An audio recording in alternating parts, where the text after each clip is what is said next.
All right, what up, LA? Welcome into the show, D-Mac and Reiter, presented by DTLA Law Group on the new 97.1 The Fan, the voice of LA sports. Accident or injury, visit calldowntown.com. That is calldowntown.com. What's up, Doug? What it do, baby? How we living? Yo, I'm living on the edge of my seat because the Dodgers are trying to mount a late comeback here. You got a runner on first, Shohei at the plate. Dodgers trailing 7-4. And we're down, 7-1? Shohei Ohtani just crushed a bomb. A 2-run shot for... Oh, wait. Is that a double? It's a home run. How am I behind by 70 seconds every single time? The second Even home run of the afternoon for Shohei. So we'll see if the Dodgers can pull off the comeback. They need to, because they've been playing like garbage. But I believe if I say that loudly enough, then they'll win a bunch in a row, because Mookie Betts... I called out Kyle Tucker yesterday, and you said, watch out, he might hit a home run. He did. And then you and I think, accurately described Mookie's struggles. A bunch of people called in at 855-97 LA fan. And Mookie, was he at 4 hits today? I think Burst had 4 hits. 4 hits on the afternoon, so a good response. Mookie Best. For Mookie Best, yeah, I love that one. I mean, hey, you can never bet against Betts, as Andrew Friedman once said. So I think for Mookie, this is what you need to see. You need to see the ball being put in play, have some success at the plate. The defense has been stellar.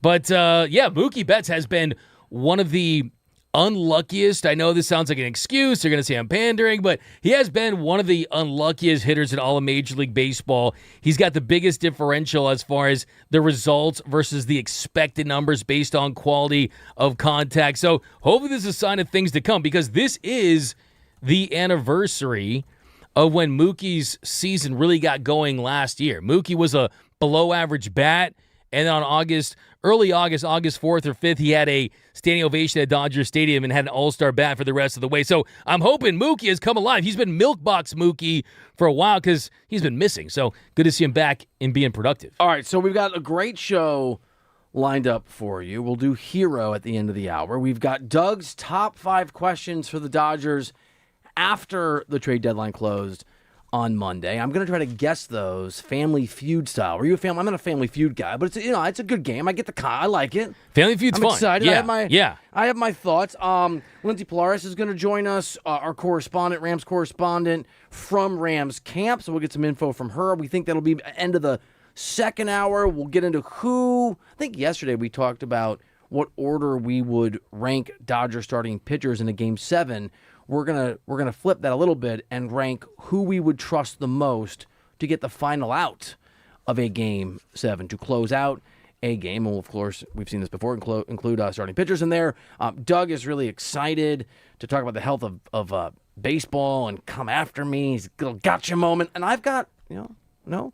I think so. Hey, I think baseball's in a good spot. Baseball's hot on the streets, man. Don't do the segment for the segment. I'm just saying. 4 o'clock. It's no secret. I got a surprise for you coming up. Oh, I can't wait. A little surprise. I love surprises. And we do a mailbag every single day. So if you're hanging out on YouTube at The Fan LA, at The Fan LA, jump in the chat. Give us your takes, your thoughts, your perspectives. If you're listening on the FM, on 97.1, the only sports talk radio station in Southern California that's in the FM, by all means, program that baby. Keep hanging out and call us 855-97 LA Fan. All right, so the Dodgers are trying to stave off a sweep at Wrigley. It is 7-6, 2 outs in the 8th inning, and the wheels are coming off for the Cubbies. That's good news. In fact, wild pitch just now, so it's the top of the 8th. Dodgers down a run, tying run at second base, 2 outs. We'll keep you updated.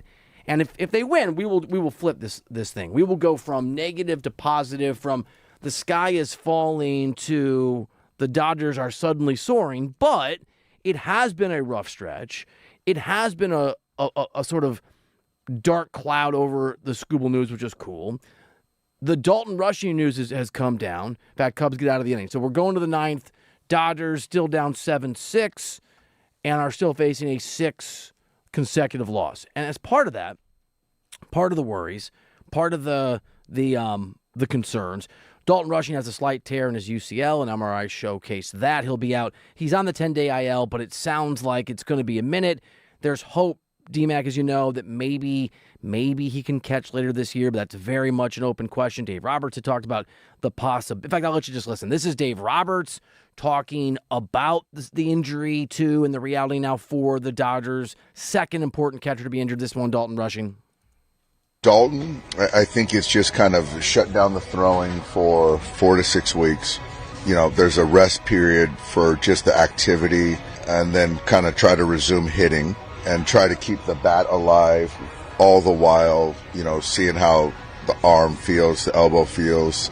All right, so Skubal debuted yesterday, and that was cool, and he pitched well. I don't know that he was incredible and overwhelming, but he was 6 innings pitched, a couple earned runs, gave up that home run when we were on the air.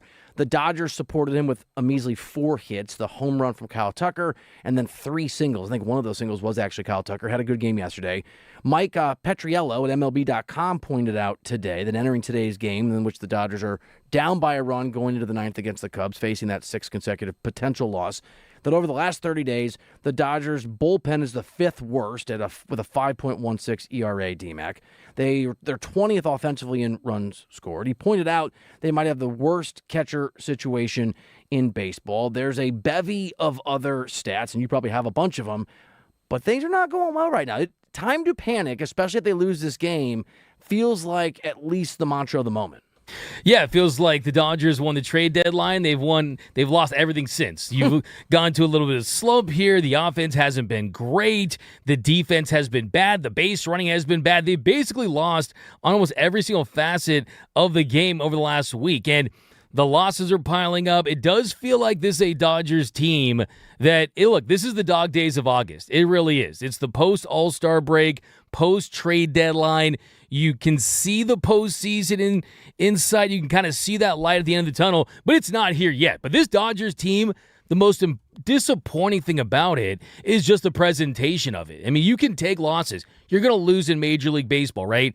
It's a 6-game losing streak potentially in a 162-game season. But still, I'm with you. This isn't good baseball. And the offense really, for the most part this season, has not been great. This is a Dodgers team that's on pace to hit 40 less home runs than they typically do. And that's a big part of the Dodgers offense in the postseason. The team that out-homers their opponent in October wins at a 78% clip. And it's nice to see 2 bombs from Shohei, a 3-run shot from Max Muncy today. But yeah, this is a Dodgers team. They look like disinterested at times. And it does feel like the moment right now is the teams they're playing are treating their games like it's their World Series, right? The Red Sox want to measure themselves up against the Dodgers. The Cubs, they want to measure themselves up against the Dodgers. So we're starting to see, I don't know, maybe the baseball gods are a little pissed off about the Skubal trade or something. The booing Skubal yesterday, and they're going after him, and that's going to be the new normal, I think, for the Dodgers' newest edition of the trade deadline. And you said it, DMAC. It's DMAC and Reiter on the new 97.1 The Fan, the voice of LA Sports. And you tell us, by the way, a bunch of you have called in this week. We love that. The invitation is open. We want you to be part of the show. If that includes you calling in, yes, please, thank you. 855-97-LA-FAN, 855-97-LA-FAN, especially if the Dodgers cannot muster a comeback in this 9th inning. If they do, in fact, at Wrigley over the next, 20, 25 minutes, maybe less, fall and lose their 6th game in a row, are you panicking or is that an overreaction? 855-97-LA-FAN. The maestro of fixes, the manager in baseball who's maybe the best at managing pressure and getting the best out of a team that is expected to win every single time they play. Even Dave Roberts yesterday, coming off a very good Skubal performance that did have the blemish of that loss. Even he said he was a little confounded. He remains confounded. He's clearly confounded today about how to pull the right strings and get this Dodgers team to start winning some damn baseball games. I don't know the answer of what's got to give, but we got to find a way to win a ball game. I thought tonight Tarek was fine. A lot of emotion, adrenaline. It was, he limited the damage. I got, they scored that extra run on the infield hit by Horner. Put us in a position to win the game. There's probably a little bit more in there for sure, but I'm not going to push him every time out. We have a lot of baseball left to play. He's a guy that we're all counting on, so I think that I'm gonna manage, and pick my spots with him. And you still got to score, and the bullpen just wasn't sharp today, and there was a lot of misexecution. DMAC, starting pitching has largely been very, very good, though. Eric Lauer in a position for the Dodgers to lose for the first time since he joined the Dodgers. They had won the previous 9 games that he had taken the mound for them. I think he technically is 5-0 with the Dodgers, but they had won every single one of his starts. That aside, starting pitching has been fine to a degree, largely over the last month. Skubal certainly pitched well yesterday, but you said it, right?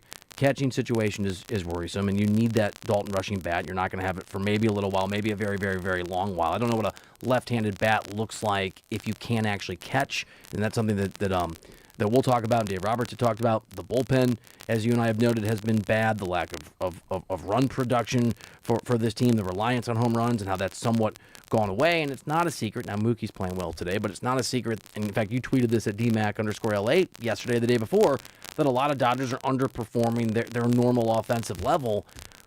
I'm not saying that they're not going to win the World Series or that everything is finished. But you want this team to play good baseball even in August.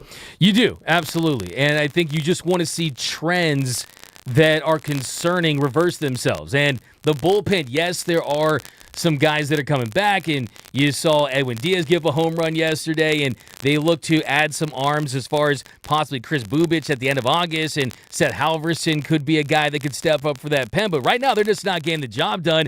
And I hate to be the bearer of bad news, but it looks like Eric Lauer has turned into a pumpkin. Eric Lauer. After the trade deadline. After the trade deadline. I think that might have been a strategic ploy. Clock strikes, trade deadline over. And everything's fine, right? I mean, Eric Lauer today. Sender never. Right? 6 earned runs on 11 was great. Was it? I liked it. You know what I feel like there? The Dodgers. I know I'm better, but I can be better, but that was a loss. Oh, see, that's the thing. So, like, a guy like Eric Lauer goes 4 innings, gives up 6 runs on 11 hits, has just 1 strikeout. Eventually, you kind of are what you are in Major League Baseball. And sometimes you can go on a run and you can figure some things out and get on a hot streak. And that's what Eric Lauer did. But it is interesting to see he was involved in trade rumors, and the Dodgers could have got a trade done where you get some lottery ticket type prospects back and try to develop and replenish the farm system. Instead, they end up keeping Eric Lauer for depth. He has no minor league option. So if the Dodgers want to move off of Eric Lauer, they're going to have to DFA him. Gone. I think that's ultimately what's going to happen, sadly, for the guy. I think ultimately, not because of his start. Eric Dower. I think, too. They're fighting age. They're trying to get healthy, as you mentioned. They're down their 2 catchers with Will Smith and Dalton Rushing. Dalton Rushing could be out for the remainder of the season. Dalton Rushing was one of their better hitters this season. He was one of their power options. With Dalton Rushing, you're losing some of that thump. And Will Smith, you're potentially losing your best bat on the right-handed side for quite some time. He should be back in 3-4 weeks, but you're going to have to depend on Ben Rortvedt and Hunter Fiducia. So you're basically not going to get very much offensive production from those catchers. That's a nice way to put it. Well, Ben, the positive there is that Ben Rortvedt is a great defensive catcher. He builds great chemistry with these pitchers, so hopefully that helps them. But yeah, look, it is I'm all for the panic button if there's a reason to panic. Them going through this stretch right now, it's not fun. It really isn't. It sucks. Like I said, it's like getting the flu. You're not going to feel good, but it's not fatal. This is not terminal. You should be able to get out of this. The flu's not fatal. It's not. That's true. And this is the flu. This is the Dodgers in their version of the flu. 855-97 LA fan is the phone number if you want to give us a call like Rusty is doing right now. Yes. From New York. Rusty, appreciate you, pal. Thank you for listening. You're back on DMAC and Reiter. How are you guys doing? I am a major fan because I always listen to Locked On Dodgers. I've been listening for a long few years now. I moved to New York in '84 when I got the Marines. So in the '70s, I was a big Dodger, Laker, Ram, and Kings fan, and I went to '82 and '88 and saw those championship games. I went to this Game 5 against the Yankees and saw the Dodgers win the World Series a couple years ago, and I flew to the Super Bowl and saw the Rams win the Bengals, and I saw the miracle in Manchester when the Kings came back from 5 goals down and tied in the third and won in overtime. That game wasn't sold out, by the way. So after being heartbreak a kid in the 60s and 70s, losing all the time, in '66, the Dodgers had a great team. They were World Series champions, but they could not hit at all. And good pitching beat them, and they only scored 1 run in the World Series that got swept by the Orioles. And this team has not hit basically all year. They have never gelled all season. No, they have near the best record in baseball, but they've never turned it on ever where, oh my God, that they made a statement. The Dodgers have just been winning because they're a good team. They got good players, but good pitching will always stop good hitting. And if they're not going to hit, they're going to have a major issue trying to win the World Series. And I really want a three-peat because no National League team has ever three-peated. You had close with the Giants winning in 21 and 22 and losing in 23, and Cubs in 07 and 8 and lost in 09. So there's no other national team that really went 3 in a row to win, and I want Dodgers to do it. Ross, yeah, I agree, dude. And I appreciate the call. And obviously, if you can get Tarek Skubal, and we'll get into sort of some reporting on the Brewers in a second, but and they didn't get him. If you can get Tarek Skubal, you do that. Doug, I understand. He's the best pitcher, arguably, in baseball. You add him to what is certainly the best starting rotation in baseball. That is one of the best starting rotations in modern baseball history. I do think it's comparable with that Braves 90s starting rotation. You do it. But it's particularly helpful if your team can't score runs. Run prevention is as important as run production, right? And Tarek Skubal is the ultimate version of that because he's absolutely elite. Like I said on yesterday's show, I actually took some heat. People were upset with me because they got mad at you? They did. What'd you do? Because I said that Tarek Skubal would be my Game 7 starter and he'd be my Game 1 starter. And I think he's already that's a total reasonable the best take. It is, but not for Dodgers fans because of what Yamamoto did I would go Yamamoto. for this team. And you would go, look, but it's not a bad. You're not a wrong answer. It's just a different answer. It's like, what's your favorite Godfather movie? There's no wrong answer unless you acknowledge and then for some reason say Godfather 3. Then you don't get to talk about and then movies you're a ever sicko. again. Yeah, then you lose your movie you win a talking Razzie. card. Yeah. Well, I mean, like, exactly. It's like, do you take the Porsche, you take the McLaren, right? I mean, it's elite. It's a supercar. They're both Porsche awesome. on the same level as I'm not a car guy. Is a McLaren? Depending on the Porsche, it is. That's why I think I didn't know that. I mean, it depends. I mean, if it's a what about a Ferrari? Wouldn't that be more? Well, it depends on what if you're talking about, like the 901 or. Aren't the Ferraris the ones where you have to buy a base Ferrari? La Ferrari, you have to work your way up. The La Ferrari is like one. Yeah, that one's pretty insane. But like the Bugatti would be the top. Skubal's like the Bugatti, right? He's the $2 million car. Like he's the supercar of supercars. And I think we saw that on display tonight. But as the caller pointed out, this offense is going to have to come through at some point and be more consistent. And Mookie's having a better day. It's good to see Shohei go toe-to-toe and really outperform Pete Crow Armstrong as they have that MVP battle. But I think the bigger takeaway for me in this losing streak, and you can't say, a losing streak means they're a bad team, right? I mean, there's so many examples. We talked about the 1953 Yankees. They lost 9 straight. They won the World Series. The 2006 Cardinals. They lost 8 straight. They won the World Series. You look at that 2000 Yankees team, you could actually compare this team to because they're the last team to three-peat. The 2000 Yankees, they lost 15 of their last 18 games and still went on to win the Fall Classic. Tommy Edman out, by the way. So first out, two outs. 2 outs away from a 6-game losing streak. That may not be the end of the world. It might, but I think the bigger it might not. It's not the end of the world as far as what this specifically means for this current version of the Dodgers team. I do think that you look at where they're at.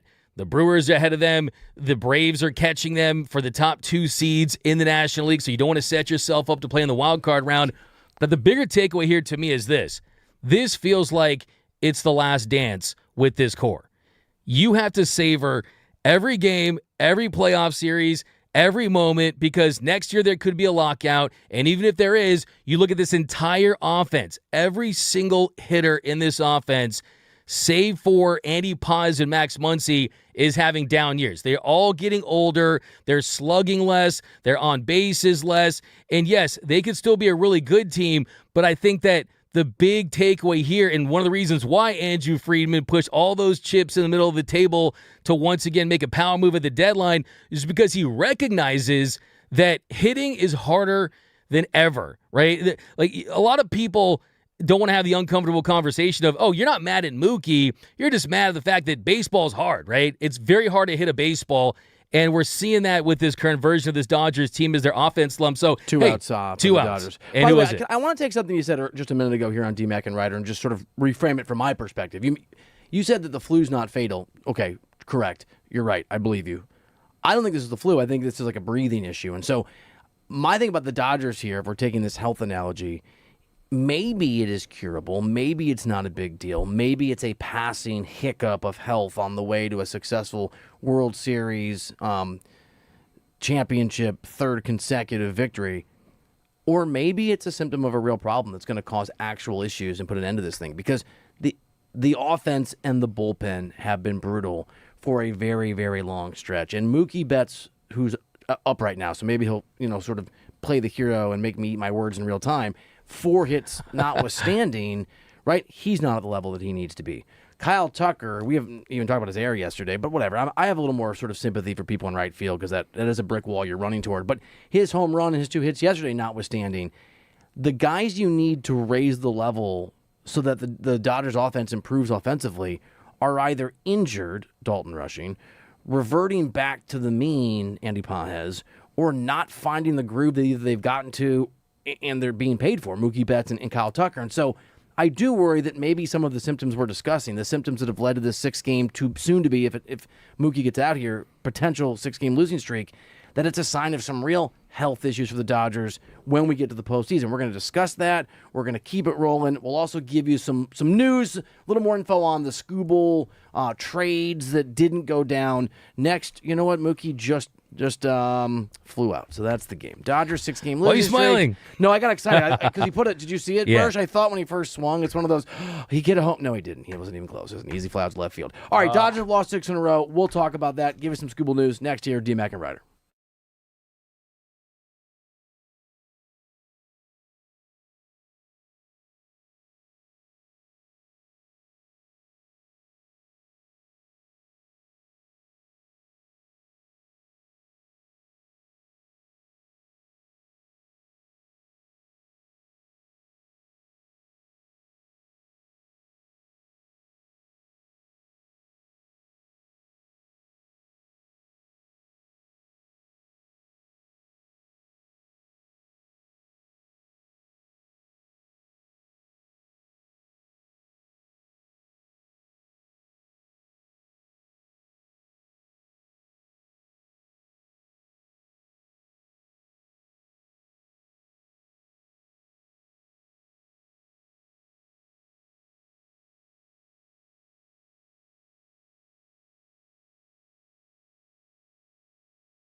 Welcome back into the show.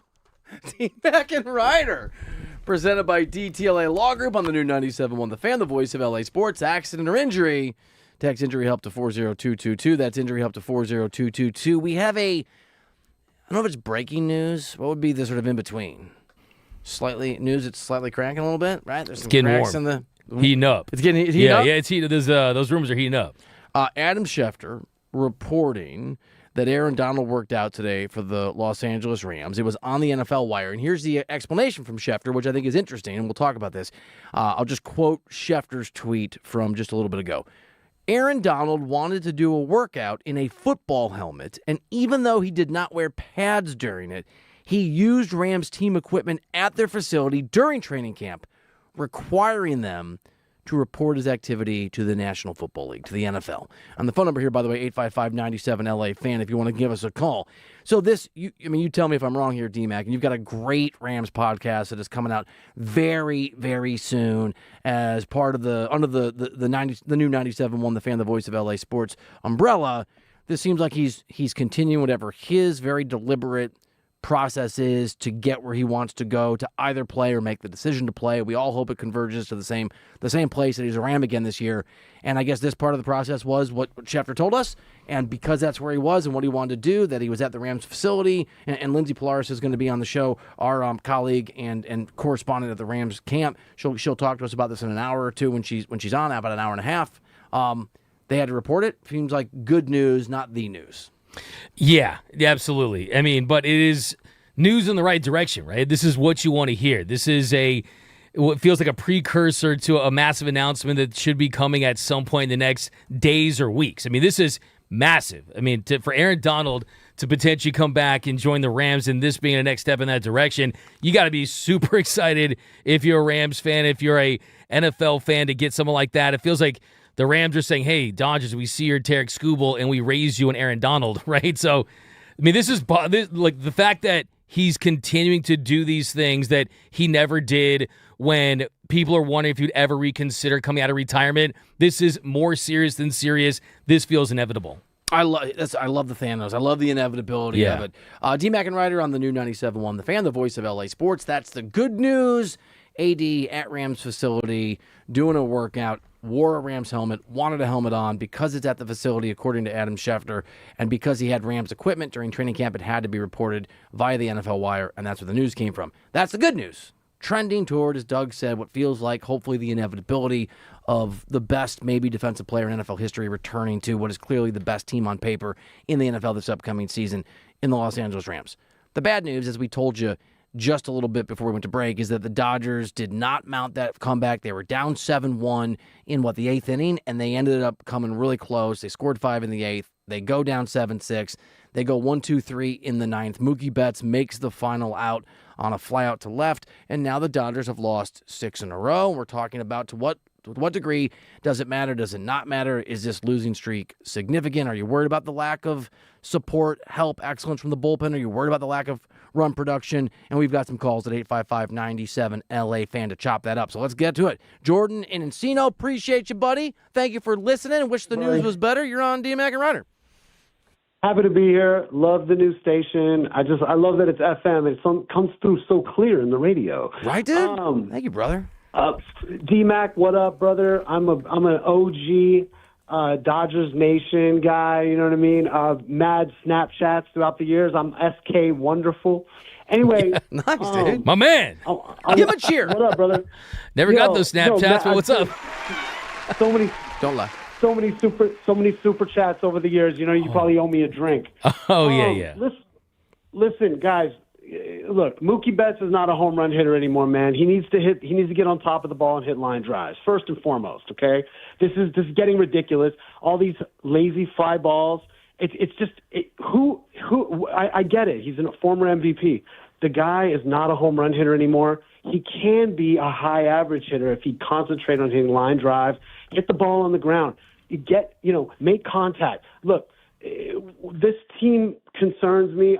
Look, I'm happy that we won 2 World Series in a row, okay? I want a third, but the way that's going to happen is if we start beating teams that are good. We have to beat good teams. Over 500 teams? We're a 500 team against teams that are over 500 this season. I don't know if you guys know that or not. But I want to see the grit. You know, the one guy who had grit is gone now. You know, I love Rushing because he has grit. He's tough. You know, he'll fight the other guy with grit's player on their team. You know what I mean? Anyway, I'll take you guys' comments off the air, but it is concerning that we can't beat good teams.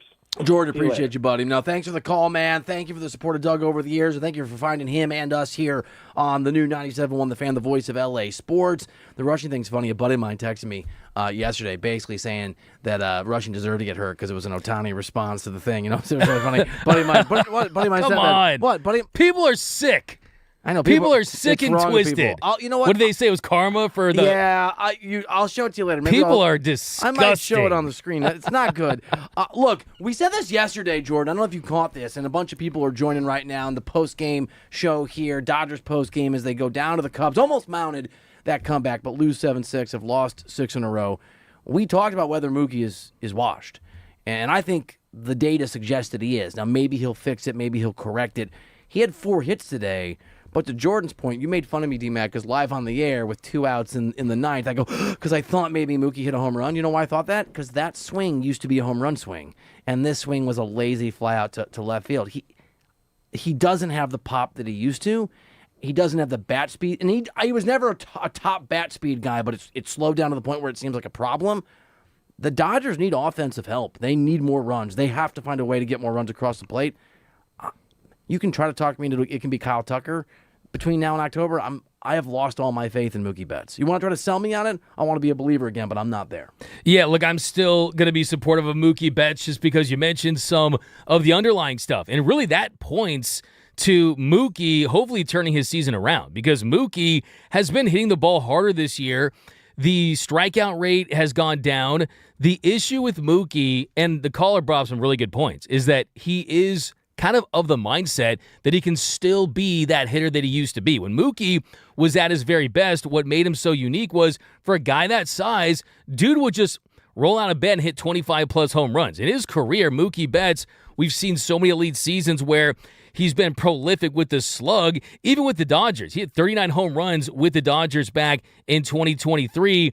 But the big issue with Mookie is he's just not getting on base anymore. Last year, even when he struggled mightily, even when he was dealing with the injuries, he lost a lot of weight. He looked like he was Dookie Butts, as people were saying, and I think that's very unfair. I don't like that kind of stuff, but people were hating on Mookie. He still had a .326 on-base percentage. That number 280, I mean, can I guess? 320. Yeah, you want to hit it? This year. Yeah. 285.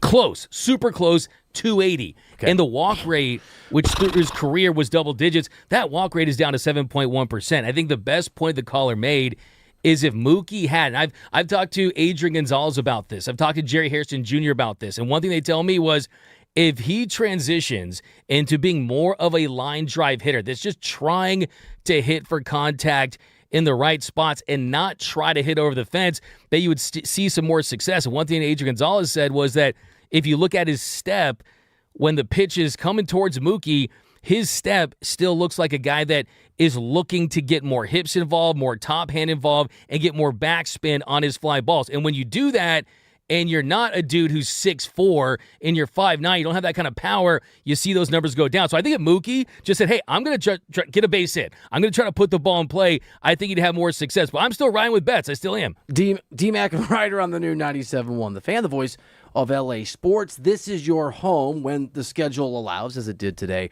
for all Dodgers post-game talk. This is a Dodgers post-game show right now. However long you want to do this, call us 855-97 LA Fan. Throw us some comments. We'll talk about them. There's a lot of them, but we're gonna sort through them. We're gonna get to them on the YouTube. That is at the Fan LA, and we've got one. And I'm really curious your perspective on this, D-Mac, from Gabriel Cohen 6618 on the YouTube chat. Writes the Dodgers need to call up Tibbs or DePaula. Little spark. Little kettles. Where have I heard that before? I know. I'm giving you. Oh, do you want? I'm sorry. Let me do it again. Sorry. Let me ready. I'm gonna do it again. I'm gonna total reset. This is me rewinding. Sounds like my Ewok.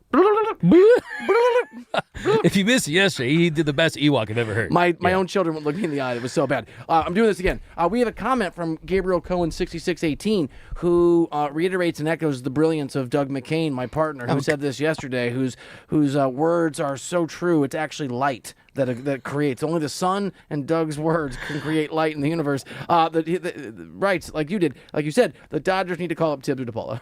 Okay, look. All right, You all did right. say it. All right. Credit yours. Look, I do think, and I knew that at some point that we would have to have this conversation about maybe you do look for a spark. I think that you look at Teoscar Hernandez, who today was out. He did pinch hit for Freddie Freeman. I think Teoscar Hernandez, who has been hitting around 300 since the All-Star break, there's been a lot of talk about Teoscar Hernandez getting to the ballpark at 10 a.m. for batting practice, putting in extra work. So Teoscar Hernandez has been able to hit. Was that coinciding with talk about him being traded?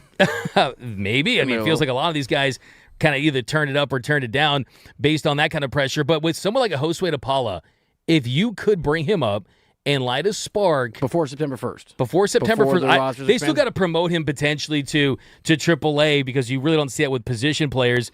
And the issue with bringing DePaula up would be, can you get him every day at bats? I think the plan for DePaula to come up would be if you could guarantee him 3 games a week, then you wouldn't stun his development. But the big issue for DePaula would be if you call him up and he rides the pine, then you start to get into his development. I know we got to go, and we're going to keep doing this. Yes or no, you would call up DePaula and skip AAA and bring him up. Me? Yeah. I'm a madman. I do it. I love crazy ideas. I want to do it yesterday. Mad and I'll tell scientist. you why. Okay. I'll tell you why real quick, wanna too. hear it. Yeah. Kyle Tucker needs to get a fire lit underneath him, right? I think that we talk about Mookie Betts and we talk about Teoscar Hernandez and Will Smith and all these other guys that have either been injured or their production's been down. They've already earned it with the Dodgers. They've already proven themselves with the Dodgers. I still don't know if Kyle Tucker has that dog in him. I don't know if Kyle Tucker has that dog in him. Is he going to be an addition like Teoscar Hernandez was in 2024, or is he going to be a Michael Conforto? Is he Kyle I Conforto? told you that, like, one of my guys, one of my sources, media person, but day-to-day Chicago Cubs person at the start of our sort of doing this show here in the new 97.1 The Fan, the voice of LA Sports, told me one person's opinion, they didn't think Kyle Tucker loved baseball. They didn't think he has that natural passion. You can't be a dog. You can't be a guy that goes and gets it. It has that grit that people are talking about if you don't love the game. We're not saying Kyle Tucker doesn't love the game, but that is a thing that has been talked about at times in previous stops. We're going to keep the conversation going. There's a bunch of you in the chat. There's a bunch of you on the stream. Slam the like button. Give us your comments. And if you want, wherever you're listening, the stream, on the FM 97.1, call us, 855 97 LA Fan, 855 97 LA Fan, your home for this Dodgers team's post-game talk after that loss to the Cubs. 6 in a row they've lost. Next, D-Mac and Reiter.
All right, welcome back into the show. It is D-Mac and Reiter presented by DTLA Law Group on the new 97.1 The Fan, the voice of LA sports. Accident or injury, visit calldowntown.com. That's calldowntown.com. Right now, this is your Dodgers post-game show. They just lost to the Cubs 7-6, almost mounted the comeback, but they have lost 6 in a row. We're chopping it up. We will get into the Aaron Donald news later in the show. Just really quickly so you know, Adam Schefter was able to track down on the NFL Wire that AD did work out at the Rams facility, did not wear pads according to Schefter, but did wear a helmet, and the fact that he wore Rams equipment as part of a workout at the facility during training camp means it had to be reported. And so we're going to get into that. In fact, Lindsay Polaris is at Rams training camp, and she'll give us every bit of information on that in about an hour. I mean, we don't have a lot, right? That's kind of the info, but we will talk about it. We're not going to ignore it. We know what's going on. That is an exciting thing, more exciting than what's going on with the Dodgers. And you brought up Kyle Tucker in that grit. Like, somebody other than Ohtani or Freeman or Muncy, another Dodger has got to step up, Doug, and just be the guy for a little bit. Absolutely. And we saw yesterday there were some moments for Kyle Tucker, had some big hits, was able to get a bomb, had a nice diving catch earlier in the game. But then we saw later in the 6th inning, there was a moment where you had one go over his head.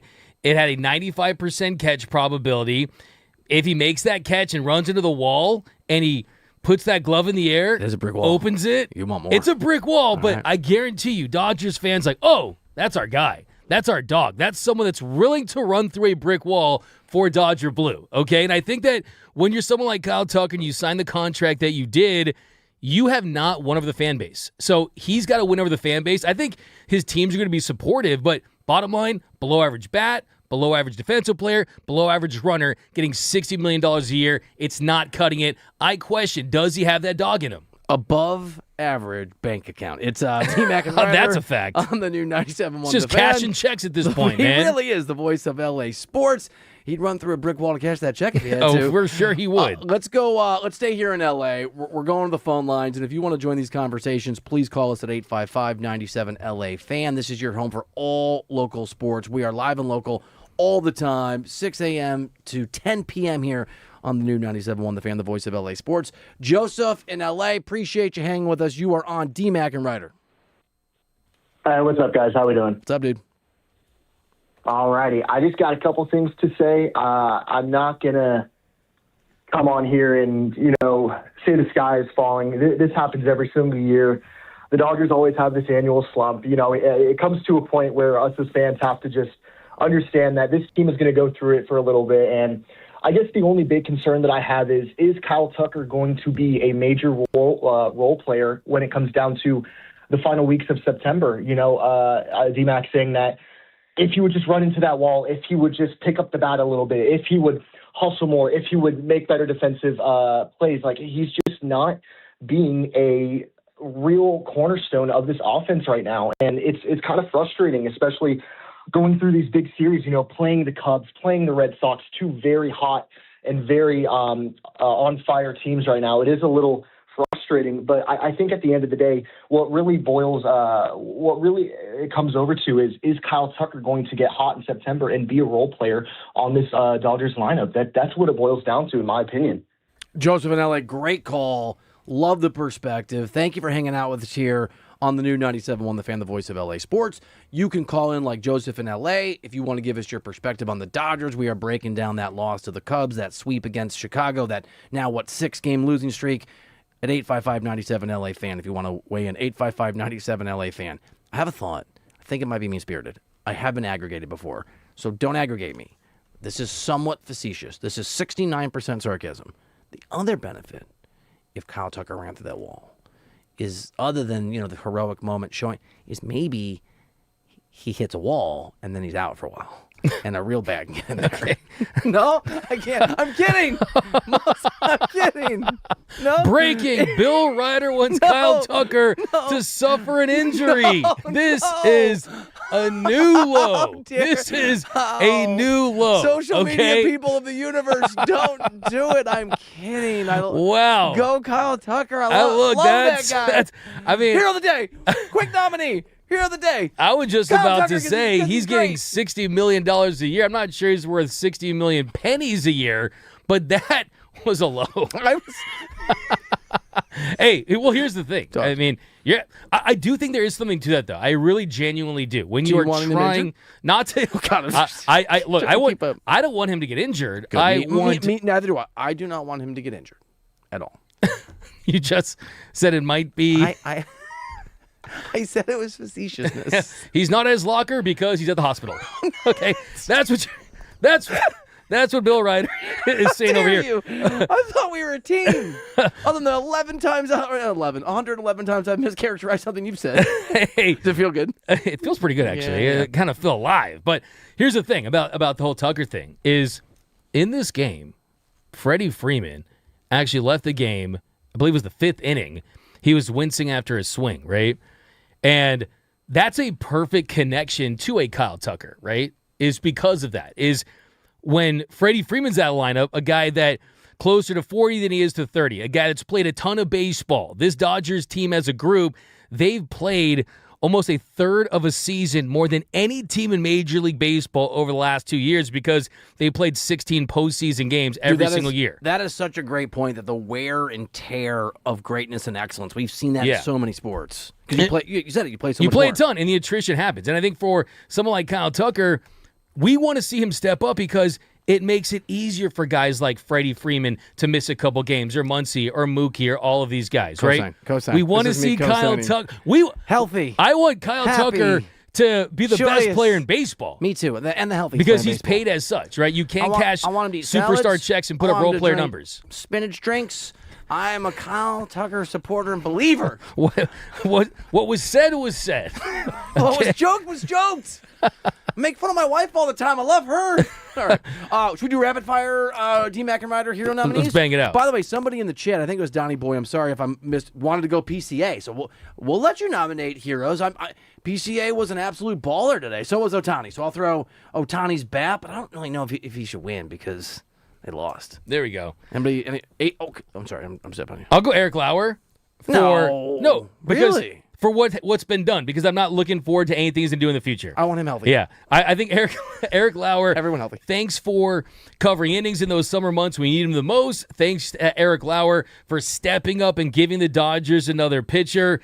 I still think that they should have traded him, got some prospects for him, especially after you traded for Tarek Skubal. But I think that he's turning into a pumpkin now. And I think that Cinderella has turned into a pumpkin and that he's going to go back to the Blue Jays version of Eric Lauer. I'm not correcting you. I know you get mad when I do. But you and I, we love doing this show together. D-Mac and Ryder have been doing it for 3 months on the FM, on the chat at the Fan LA. We're the new 97.1, the Fan, the Voice of LA Sports. We do lose track of the day sometimes. So I'm just, today's not Friday. That's A-hole. The week is on Friday. We're doing good stuff. He's a hero for what he's done. Past tense. Right. Thank you for your services. You get a World Series ring if they win. You were at the round table with King Arthur, and you were great, but you're old as bleep, and you're not effective anymore. And he was Blue Jays rusted. Lauer today. Anybody on lowering the standards. There's not. I'll go. Adam Schefter for bringing us a new little hope today. Adam Schefter tracking down that NFL wire. Beautiful stuff. We are going to keep talking Dodgers. We will get to the Aaron Donald news. In fact, our Rams correspondent is at Rams camp, so she can help us figure that out on about 45 minutes. But this is post-game Dodgers talk. We keep it going next year on D-Mac and Ryder.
Welcome back into the show.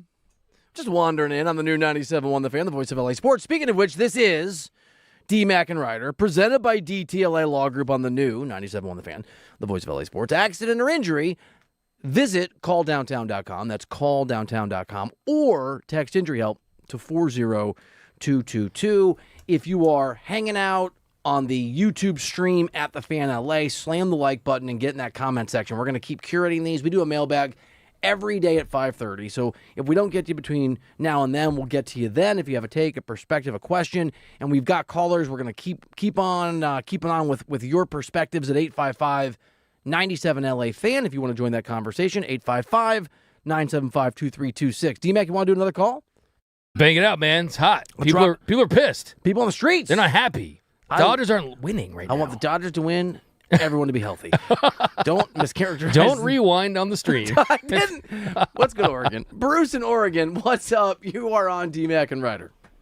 Hey, what's going on, guys? Hey, buddy. Look, man, we've been through this losing streaks, for years and years, man. We're in the dog days of summer.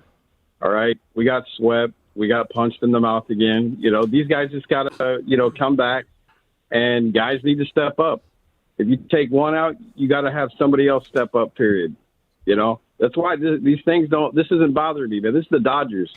All right. We're one thing that we always are lucky about, man. We're always in the playoffs. All right. While other teams are, wishing that they could be in like us, we got to just make it to the playoffs and get there and do what we do best. And that is win in October. It's a great call. Guys. Bruce, you're the best, dude. Thank you for calling in for, I think, the second or third time this week. We appreciate you. We appreciate you listening to the show. Can I gently push back on the positivity? Look, this is nuanced, all right? This isn't me saying the Dodgers suck and the Dodgers aren't going to win. But last year's Dodgers team played with fate a little bit, right? And they won, but as you have noted many times in your argument to get Scooble, they barely won. And they had to mount a pretty amazing comeback, and they had to have some heroics. And heroics can happen, but this Dodgers team is almost like a high-powered NFL team. This Rams team can be absolutely amazing, but it doesn't mean that one or two players dropping the ball at a critical moment in the NFL season can't cost the Rams a shot at the Super Bowl they're expected to get. And in the same way, I know how good this Dodgers team is. I know why they're literally favored to be World Series champions by a wide margin, according to Vegas, according to everything. But if the bullpen, which has been awful, what is it? Fifth worst bullpen in baseball over the last 30 days, ERA 5.16. If that becomes a thing, I know you can kind of mitigate that maybe a little bit, as you've talked about, Doug, with Roki or some other guys going to the bullpen, but still it's a worry.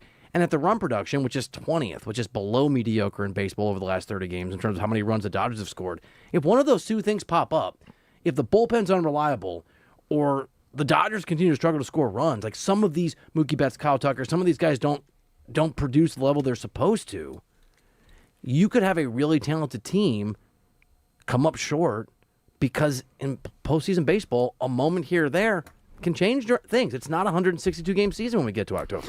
You said it right there. That baseball is a sport that has randomness that is far superior than what you see in the NFL, or what you see in the NBA. The best team, the best roster doesn't always win in Major League Baseball, especially in the postseason. It's not the best team, it's the hottest team. If the Dodgers get healthy, if the Dodgers get hot at the right time, they should have a good chance to win and compete for another World Series. But the truth is right now, even if this roster that's projected to be fully healthy, at least to a degree with their superstars and Blake Snell and Tyler Glasnow coming back and Will Smith coming back, they still have a 30% chance to win the World Series, meaning there's a 70% chance that they don't win the World Series. So all these people freaking out there thinking that, that Rob Manfred should just FedEx the Commissioner's Trophy, the World Series trophy, to 1000 Vin Scully Avenue because the Dodgers just traded Tarek Skubal and then they have this super roster. They're either just new to baseball or they just haven't studied what we've seen from this team for the last decade plus. Most of the years that this team has had this insane payroll where it's at or near the top of baseball every single year, you've won 2 full season World Series out of that. So, look, it's going to be a wild ride. And I know that even myself, look, this losing streak where it feels like every single year that the Dodgers run into this time period where they just forget how to baseball for 2 weeks. It happens, but there are some warning signs. We'll get into those. But I will say this. Yeah. Everything you said is spot on here on D-Mac and Reiter. Had the Dodgers not pulled off that World Series victory last year, the tone of how we're interpreting this 6-game losing streak would be very, very, very different. It is real that they're the favorites. It is also real that there's some worries and some concerns that I think you got to address. Doesn't mean they can't do it, but Dave Roberts looking and sounding perplexed is not encouraging. Doesn't mean he'll be perplexed in October, but you don't love to see it. You do love to see callers here on the new 97.1 The Fan, the voice of LA Sports at 855-97 LA Fan. 855-975-2326. Call in. We're taking calls. We're talking baseball. We're hanging out. We're going all the way to Dallas. The Metroplex, baby. the D. Nick in Dallas, thank you for listening all the way from Texas. You're on D-Mac and Reiter, pal. Hey, thanks for taking my call, you guys. I'm an LA native, first and foremost. I've been a fan since the Mike Scioscia era of the Dodgers, who was my favorite player. And I just want to tell these Dodgers fans, relax. It's a marathon, not a sprint. I think this time last year, they had I think it was like 3 weeks ago on July 15th, we were going through a little stretch like this too. And I get it. The Cubs, we played the Cubs and the Red Sox the past 5 days, which is probably, I wouldn't say the best teams, but they're probably the 2 hottest teams.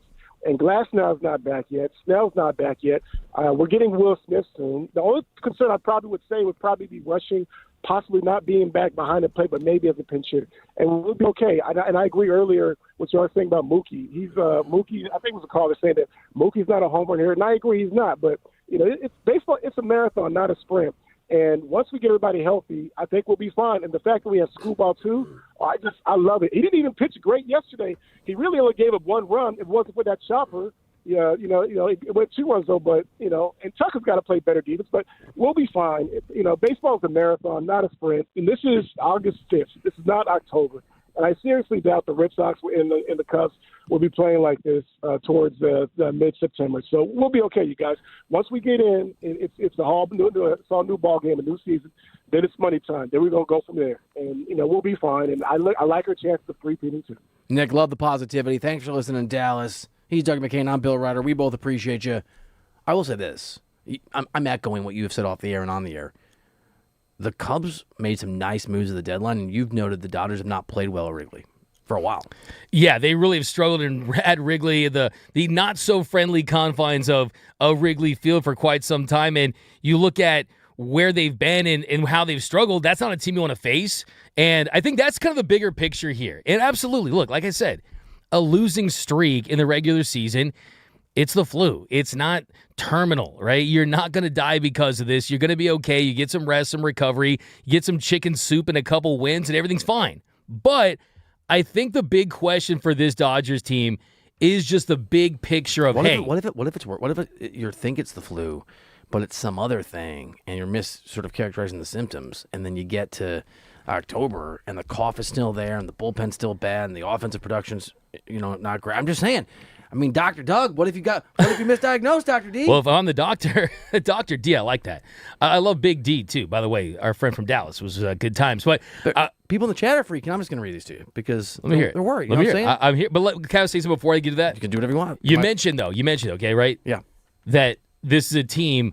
Is it something that there's a bigger concern? And there's definitely some concerns, right? The offense just hasn't been good for a long stretch. The bullpen has question marks. There's reinforcements on the way. This team just traded for the best pitcher on the planet, and run prevention is the most important thing for this team. It's the reason why they won the World Series last year. But you look at their record right now. They're sitting at 69-46. They're right there with the Braves, but they're behind the Brewers. So there's a world where the Dodgers don't finish with one of those top 2 seeds, and that's very concerning because for a team that's played so much baseball, you don't play any extra baseball, but this Dodgers team has had the best record in the sport for most of this season. Let's not forget, this is 6 games in a 162-game season. Terrible It bullpen. is a small sample. I mean, a month isn't a small sample size. Terrible bullpen. Brutal catcher position in terms of and that's from injury. And offense, it has not been very good. And that, I'm not saying you're wrong. I'm saying some of your listeners think maybe you're a little wrong. And I'm a little wrong because I'm kind of with you here on the new 97.1 The Fan, the voice of LA Sports. Delirium9 writes in the chat at The Fan LA on YouTube, about 50 games left. It's not mid-season anymore. We are nearing the 11th hour. We need to begin aligning our chess pieces accordingly. And that means sending Tucker back to school, Betts to the A spot, etc. Tim Hurton, 3449. I don't want to relax. Doug, he doesn't actually say Doug, but I just threw it in there. I don't want to relax. I want to panic. Get hyped. Panic all you want. I'm here for it. I mean, part of me is panicking. I've had to continuously remind myself throughout this show it's not a big deal. You were pissed pre-show. You were chicken littling a little bit. You walked out of you looked up like, I think that's a piece of the sky coming at me. A little. Well, look, it's okay. I live vicariously through this team, just like most of the city lives vicariously through this team. It's baseball, right? You lose one game, like, I hate this team, I hate these players. 6 games. Yeah, I know. It's 6 games. And also, Mookie had 4 hits today. Mookie's been bad. Mookie's been bad for a season and a half now. More than that. Almost two seasons. I do like the fact that he had 4 hits today, and all those hits were singles. So it tells you he's having more of a line drive approach. But I think that for this team and the concerns, what? Perfect 8th hitter. Hey, I talked about moving him down. Yeah. I think they should move Mookie to 9th. I think Mookie should be batting 9th. I'm down. Baseball is a confidence game. When you bat 9th, there's not as much pressure on you. Put him in the 9 hole. Have him build that Mookie confidence. Betts who's Shohei Ohtani's offering you some protection. Yeah. But here's the thing, though. To me, I mean, all this talk about Mookie Betts, right? And rightfully so. He has had a down year offensively. But everyone thinks that just because he's having a bad couple of chapters that the book's over. The book's not over on Mookie Betts. Literally, You don't believe that. This time last year, don't believe that. literally this date, August 4th. What is it, the 5th or the 4th, right? How it's can the you, 5th. Well, it can't be literally this date if you don't know the date. Okay, well, it's literally August 5th. From August 4th through the end of the season last year, Dodger Stadium gave Mookie Betts a standing ovation. The fans were on their feet. Did they get automatic runs for that? Well, Mookie said after the game that it meant something to him. It reminded him that this city has his back. And for the rest of the season, 2 months, Mookie was hitting like an all-star hitter again. And the big difference his on-base percentage is almost negative right now. I mean, for the season. You're thinking about the past. I'm thinking about what happened last year from this date forward. That's the past. I know. A year ago is the past. I know, but I'm saying that from this date forward, Mookie has shown the ability to finish season strong. He's still playing elite defense. He's still helping this team. The defense thing. He's not performing at a high enough level, which you and I discussed yesterday and you agree with. Like, which is it? Which is what? Is Mookie Betts performing at the level that he should be or no? He's not. I think that people are focusing too much on Mookie Betts for where this team is at right now. I'll tell you that much. They're not scoring runs. They're losing baseball games. And Mookie Betts is not helping or performing even remotely at an acceptable big league level offensively. I think that should be a focus. Do you know what Shohei's defensive value is for being a DH? Oh my gosh. Do you know what it is? What is it? I don't know. What is it? Is it more or less I'm going to answer your question with a question here on Team Heck and Reiter. Is it more or less than his WAR value of being a pitcher? Like, don't do this straw man argument thing because this is not a straw man argument. I've heard that a lot lately. I know.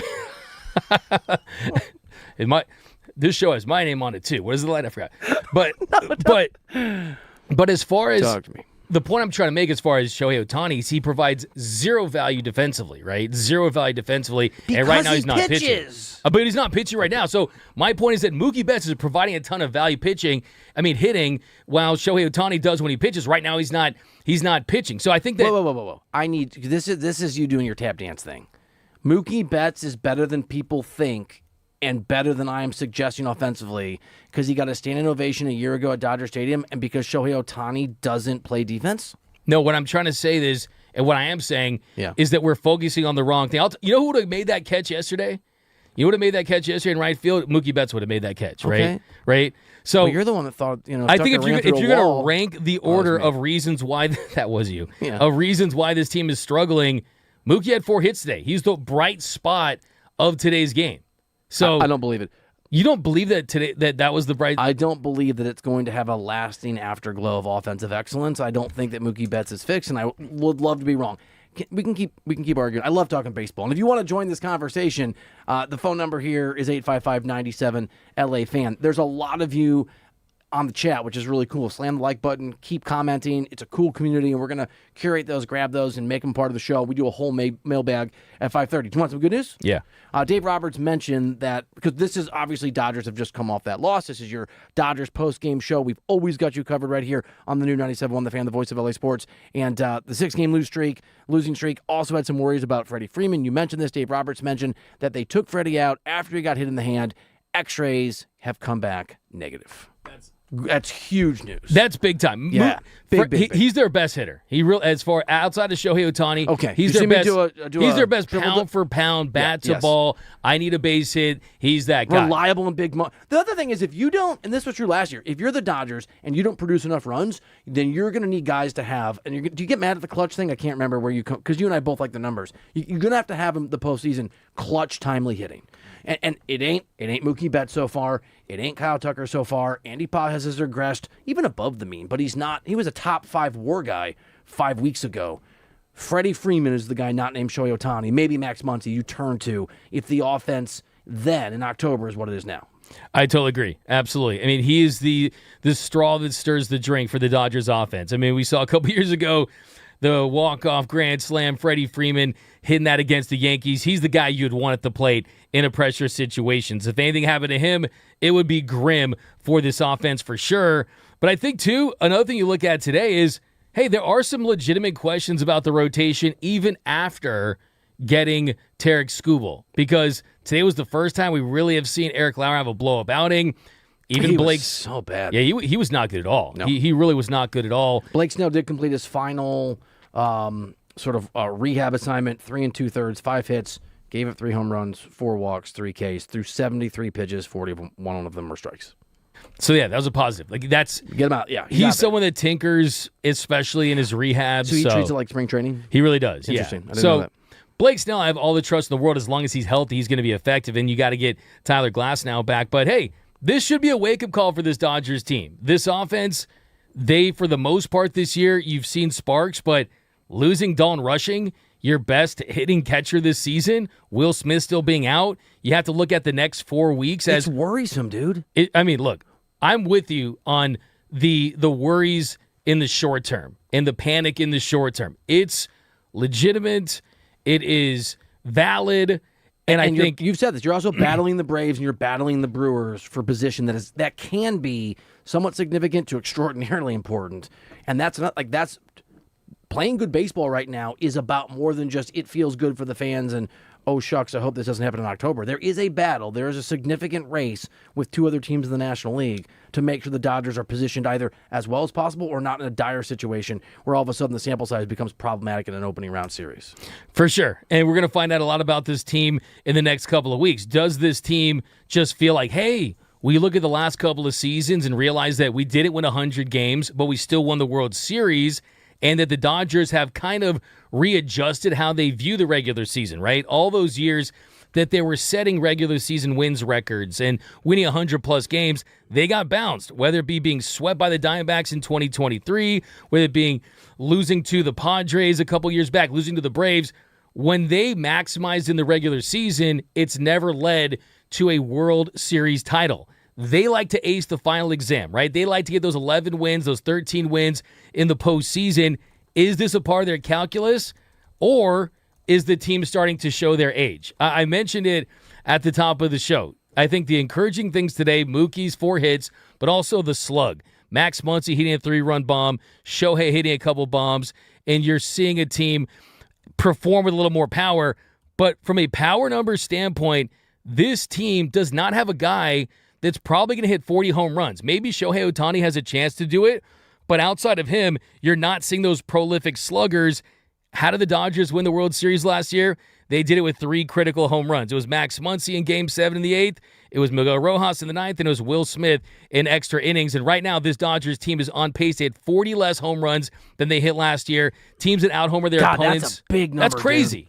I mean, that's a great player's individual season. D-Mac and Reiter here on the new 97.1 The Fan, the voice of LA sports. A lot of you are hanging out. Call in 855-97 LA Fan. Can I just rock through several of these comments because I want to get to them, and then you can tell me what you think? Let's hit it. And we'll just keep doing this. This is your home for Dodgers post-game talk, and that post-game talk right now, obviously coming off that early game at Wrigley Field, is about the sweep, about the lack of offensive production, despite that 8th inning today where the Dodgers kind of got it going, scored 5, but still went down, 7-6 was the final score, and the fact that they've lost 6 in a row. And a lot of you have perspectives. God953 writes, lot of hope lots of ifs, lots of buts. Yeah, this team is in trouble, and don't give me this bleep is what they do in regular season. They will lose this time if all those superstars don't perform.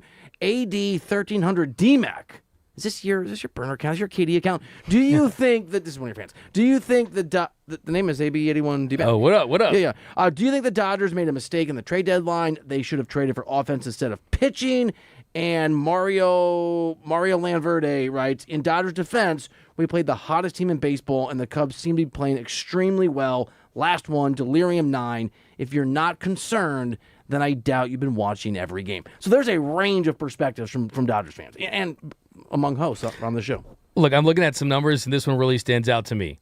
Okay. 29 combined hits and 0 walks. I mean, they're not walking. They're not getting on That's base. That's a great. Can I get that again? Yeah, 29 combined hits and 0 walks in this series. Yeah, I mean, against the Cubs in this one. Yeah, it's really crazy to think that this team has been getting on base at a prolific clip, and they're just not cashing in. You look at Freddie Freeman, who went 1 for 3 if you look at Freddie Freeman, who left the game today and has continued to hit.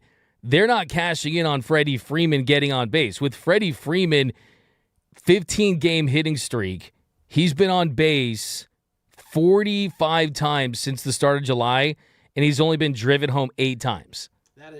That is absolutely insane. DMAC and Reiter here on the new 97. So what does that say, right? Bottom of the LA lineup's Sports. not getting it done. No. The bottom of the lineup is not getting it done. And by the way, Kyle Tucker tends to be at the bottom of the lineup. Yeah. I mean, there's a $60 million player who often hits 7th these days who's not getting it done. Here's our question for you. We're going to let you hear from Dave Roberts. He has some comments about the frustrations right now with his Dodgers team. We also want your solutions, what you think the fix is, and to what degree you think one is necessary at 855-97-LA-FAN. At 855-97-LA-FAN. Give us a call, chop it up, talk some Dodgers. Your Dodgers post-game show here on the new 97 on the Fan, next on DMAC and Reiter.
All right, welcome back into the program.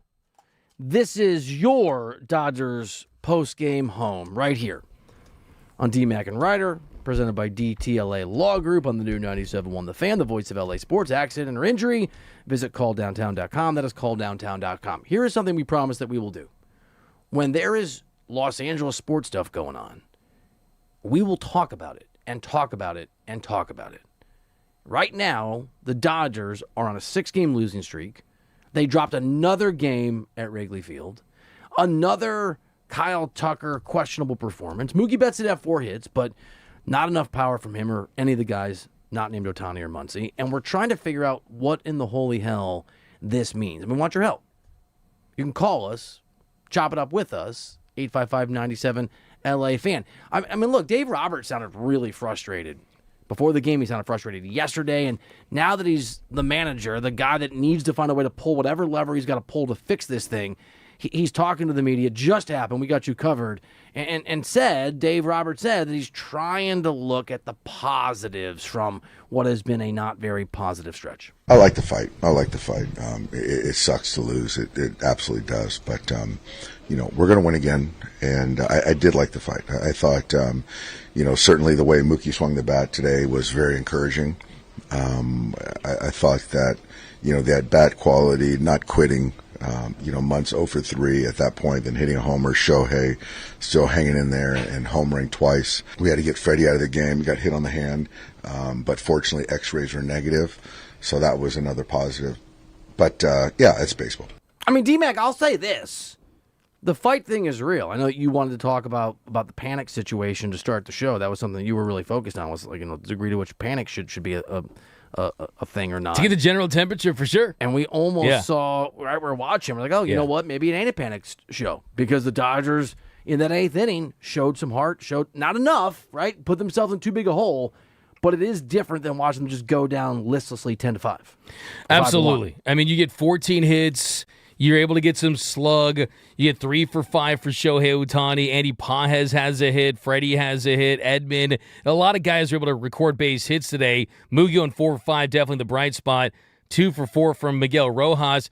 But the run prevention, too, is another big concern for me. Because, I mean, you look at some of the guys that they're going to rely upon out of their bullpen.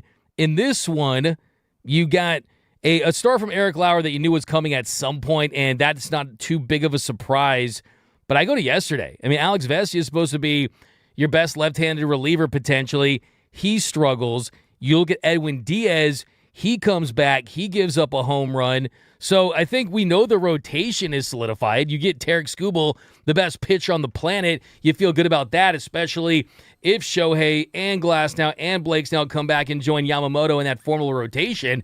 But I look at the bullpen right now as also being a major, major concern for this team. What is your level worry of this Dodgers team? What should Doug and my level worry be? Chop it up with us here on DMAC and Reiter at 855-97 LA Fan, like Mario in La Habra, who's hanging out right now on the show. Mario, you're on DMAC and Reiter. What's up, buddy? Hey, what up, guys? How are you guys? Good, brother. All right. So a quick question. So Robleski. So we all know he's been pretty sensational this year. I was actually kind of surprised by seeing him evolve into an all-star pitcher this year. And always in the back of my head, I'm like, is he having a lucky streak? So my question to you guys is he finally getting exposed, or has he just had a bad 2 games and then will he move on? Mario, thank you for the call. And Mario's talking about the fact, as we discussed yesterday here on your home, for all the Dodgers talk you're ever going to want, including right now, Dodgers post-game talk. We're your home for everything you need, Southern California sports, and the new 97.1 The Fan, the voice of LA sports. Robo got rocked yesterday. Robo got rocked in his last start. He's given up 4 home runs in each of his last 2 starts. He has been shelled. You mentioned a couple things I think are interesting for the audience that's listening now. You mentioned maybe there's some pitch tipping that's going on, that maybe it's not a level problem so much as a strategic advantage for the other team problem. And even if maybe the starting pitching thing is regressing a little bit, that's an arm in the bullpen that could address a bullpen issue we've been discussing for the last hour. Yeah, I think with Robleski, he's really had a great year for himself. He absolutely just exceed expectations beyond belief. Remember, if it weren't for the Blake Snell and Tyler Glasnow injuries, he was not going to be in this rotation, but he made the most of it. And to his credit, he turned it into an all-star nod. But we talked about it on the show, Bill. We've been talking about it for months, and one thing we feared was that regression was inevitable because even though 3.31 ERA looks great, a lot of the expected stuff based on quality of contact, meaning when hitters are at the plate, they put the ball in play a lot. And by the way, Doug has been you've been saying that this isn't something you're bringing up now. You've been saying this for a while. It's not a bad thing, right? It doesn't mean he's a bad player. No, just a bit of a warning side to manage fans' expectations a month ago. Guys exceed their expectations. Guys, it's to me, Bill, it's almost like a backup quarterback who comes in for the injured starter and has a really good run, and then you're like, okay, he's still a backup starter, right? He's not a superstar quarterback. He's not that guy. That's what Wroblewski's been. He's really been a backup quarterback that has been able to parlay this into a really successful season for himself, but I think there's a combination of the league has caught up to him as far as scouting, and they're adjusting to him. There's that cat and mouse game, right? You have a lot of success. Well, guess what? The more success you have, the more scouts are on you, more eyes are on you, and you're starting to see that. And the innings have gone up, 117 innings, and then also the pitch tipping. So I think that Wroblewski is still going to be able to help this team. I just don't think that he's someone that profiles as a top starter for a team like the Dodgers. He's going to make his way to the bullpen at some point. Mario, thank you for the phone call. And for me, look, is Mario? That was Mario. The panic is. I think there has to be a real concern, dude. I do, and I know the Mookie Betts, Kyle Tucker lack of production. I know Betts had 4 singles today. Is very, very worrisome. Now, Dave Roberts, and you've noted this is close with Mookie Betts, and so after the game, he gave his thoughts. He's looking for more positivity than I believe on what he's been seeing in this streak today in particular, despite all the losses from Mookie Betts. Right now, and he was downtrodden, losing some confidence. His teammates, the coaches, have really picked him up, his spirits up and letting him know how good he is and how valuable he is to our ball club. And I think that helps, but hopefully that, it's something he can keep building on. And, because obviously with him going, it makes us that much better offensively. Sometimes you're in a fight with your wife or something's gone wrong and you try to make her feel better, but then you let the truth slip out because you've been talking nonstop and it gets worse. That's that for me. That makes me want to panic more. I wrote this down. Dave Roberts, who is as close to Mookie Betts as any player in that clubhouse, said that Mookie has been downtrodden and losing confidence. Yeah, 4 singles at Wrigley after you guys have lost 6 in a row and your teammates being like, oh, so you're going to be swell, we're really going to fix you. He's having a crisis of confidence, and he's having a crisis over the last basically 2 baseball seasons of ability. This is a major problem, dude. Yeah, look, the numbers don't lie, right? The numbers are what they are. And they've said that Mookie's offensive production has been on the decline for multiple seasons at this point. And yes, I am someone that has argued that he's already paid for his contract and then some. Yeah, but what does that matter? Because I think that the difference between, I'll tell you why. That's not the conversation. I'll tell you, it is a conversation for me. Because it I'll tell you why. nothing to do with what you do with Mookie Betts going forward. I'll tell you why. 1, they have no other shortstop options. 2, he's been playing great shortstop. 3, he's still a better offensive weapon than a Miguel Rojas there consistently. So there's really no other options. You're going to put Tommy Edman at shortstop. I'm gonna meet you do this all. I was driving home last night. Why do you think I have tricks? Because you just told me in the break you have tricks. Okay. D-Mac tricks for kids. On the new 97 on the Fan, the voice of LA Sports. That's what the deflection is amazing. I was at the Westfield Mall in Century City with my buddy yesterday. We went to a very cool Spanish restaurant. I was driving home and I was thinking about you and I got mad about this Mookie Betts thing. Because you always do this. Like, the contract already paid for itself. That's not the conversation we're having. If you want to have a conversation about which Dodgers contracts have paid for themselves, I think that's super interesting. And I am totally in line with you, D-Mac, on D-Mac and Reiter. Talking about Mookie Betts' contract paying for himself is like saying the house that we bought for $1 million is now worth $1.5 million, so everything's fine while part of it's on fire. They're different things. Yes, the investment was a good investment. We're still in an emergency situation, and we need to take care of the fire that is Mookie Betts perhaps being washed before we assess the degree to which it really was a good idea to bring him in. Of course it was a great idea. He's one of the greatest Dodgers of all times. He really is. But, dude, this is today's problems. This is today's issues, and he's not good enough right now. And that is a thing the Dodgers can't fix by saying, well, Doug McCain on DMAC and Reiter said the contract's already paid for itself. I guess we'll just keep him out there. It's a different conversation. Yeah, well, guess what? I wasn't finished. I was going to tell you that you just said tricks for kids. I think you were because you had gone. So I'll tell you what. You went with a rabbit that sells cereal. It's great cereal. My daughter eats it every day. But I will say this, that when it comes to Mookie Betts, and the reason why I think that is a factor is that Mookie can, and to kind of go back to what you're saying about the marriage and just kind of them having that element to it. I think the difference between Mookie is him and the Dodgers are that old married couple, right? They're still in love. They still have a great history. But yes, sometimes when you're with someone for a long time, you develop bad habits. And he's developed a bad habit, and that bad habit is he hasn't been able to hit, but it doesn't mean they're going to get a divorce. It doesn't mean that they're ready to move on. And the difference, and the reason why I bring up his contract already paying for himself and his history with this team is that it's different for Mookie because he knows that, and everyone knows, everyone in that clubhouse knows that Mookie isn't the same guy that he was for the first 5 years of his Dodgers career, really the first 3 years when he was still in the prime of his career, but he can lean on the fact that he can reinvent himself. Whereas someone like Kyle Tucker, overstating his performance at shortstop too, but that's I'm not at all. He's in the 95th He's in the 95th percentile when it comes to defensive shortstops. Awesome. That is such an underrated part of the game. People are pointing out in the chat these short hopping balls over the course of this series. The numbers don't lie. He's having a downtrodden loss of confidence reality, which can impact everything. So the opposite of Mookie Betts is this. Would you rather have a guy that with the deferred money is basically getting paid like $27 million per year? Do you think? Right? Or would you rather? You don't think Mookie's on the clock? Oh. No, I'm asking.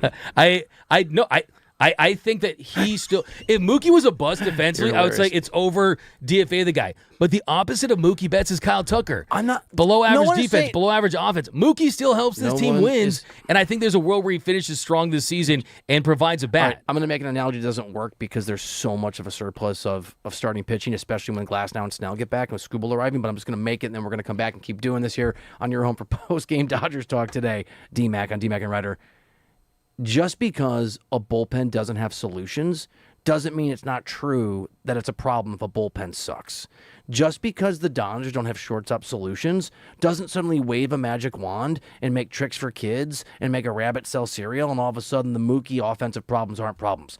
Both things can be true. There aren't good solutions at shortstop, and Mookie has not been effective enough as a baseball player, especially for a Dodgers team not scoring enough runs. That's debatable. Yeah, we're going to keep debating it. Okay. It is debatable. That's part of the magic. If you want to get in the debate with us, you can do it a couple ways. 855-97-LA-FAN. Call us, 855-975-2326. You can, man, people get mad in the chat. You can also be mad in the chat, which we love, at the Fan LA on YouTube. We'll keep this Dodgers talk going on your home for post-game Dodgers talk today, next on DMAC and Reiter.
It's D-Mac and Reiter, presented by DTLA Law Group on the new 97.1 The Fan, the voice of LA sports. Accident or injury, text injury help to 40222. You can also visit calldowntown.com. That's calldowntown.com. And you can also call us at 855-97 LA Fan. In my neck of the woods, I actually was in Hermosa Beach this morning. Ooh. I walked over there, took a little walk. Little Manhattan Beach little dad. 7 a.m. walk, you know what I'm saying? Yeah. Chauncey in Hermosa Beach from the South Bay, what is up? Thank you for listening to the show. We appreciate you hanging with us. You are on D-Mac and Reiter. Hey, thanks for having me, you guys. So, yeah, you guys were talking about Mookie, and my whole thing with Mookie is that, well, it's the dog days of summer. He's slumping. And I kind of think, I think back on 2024, he wasn't doing so hot at the end of that season either.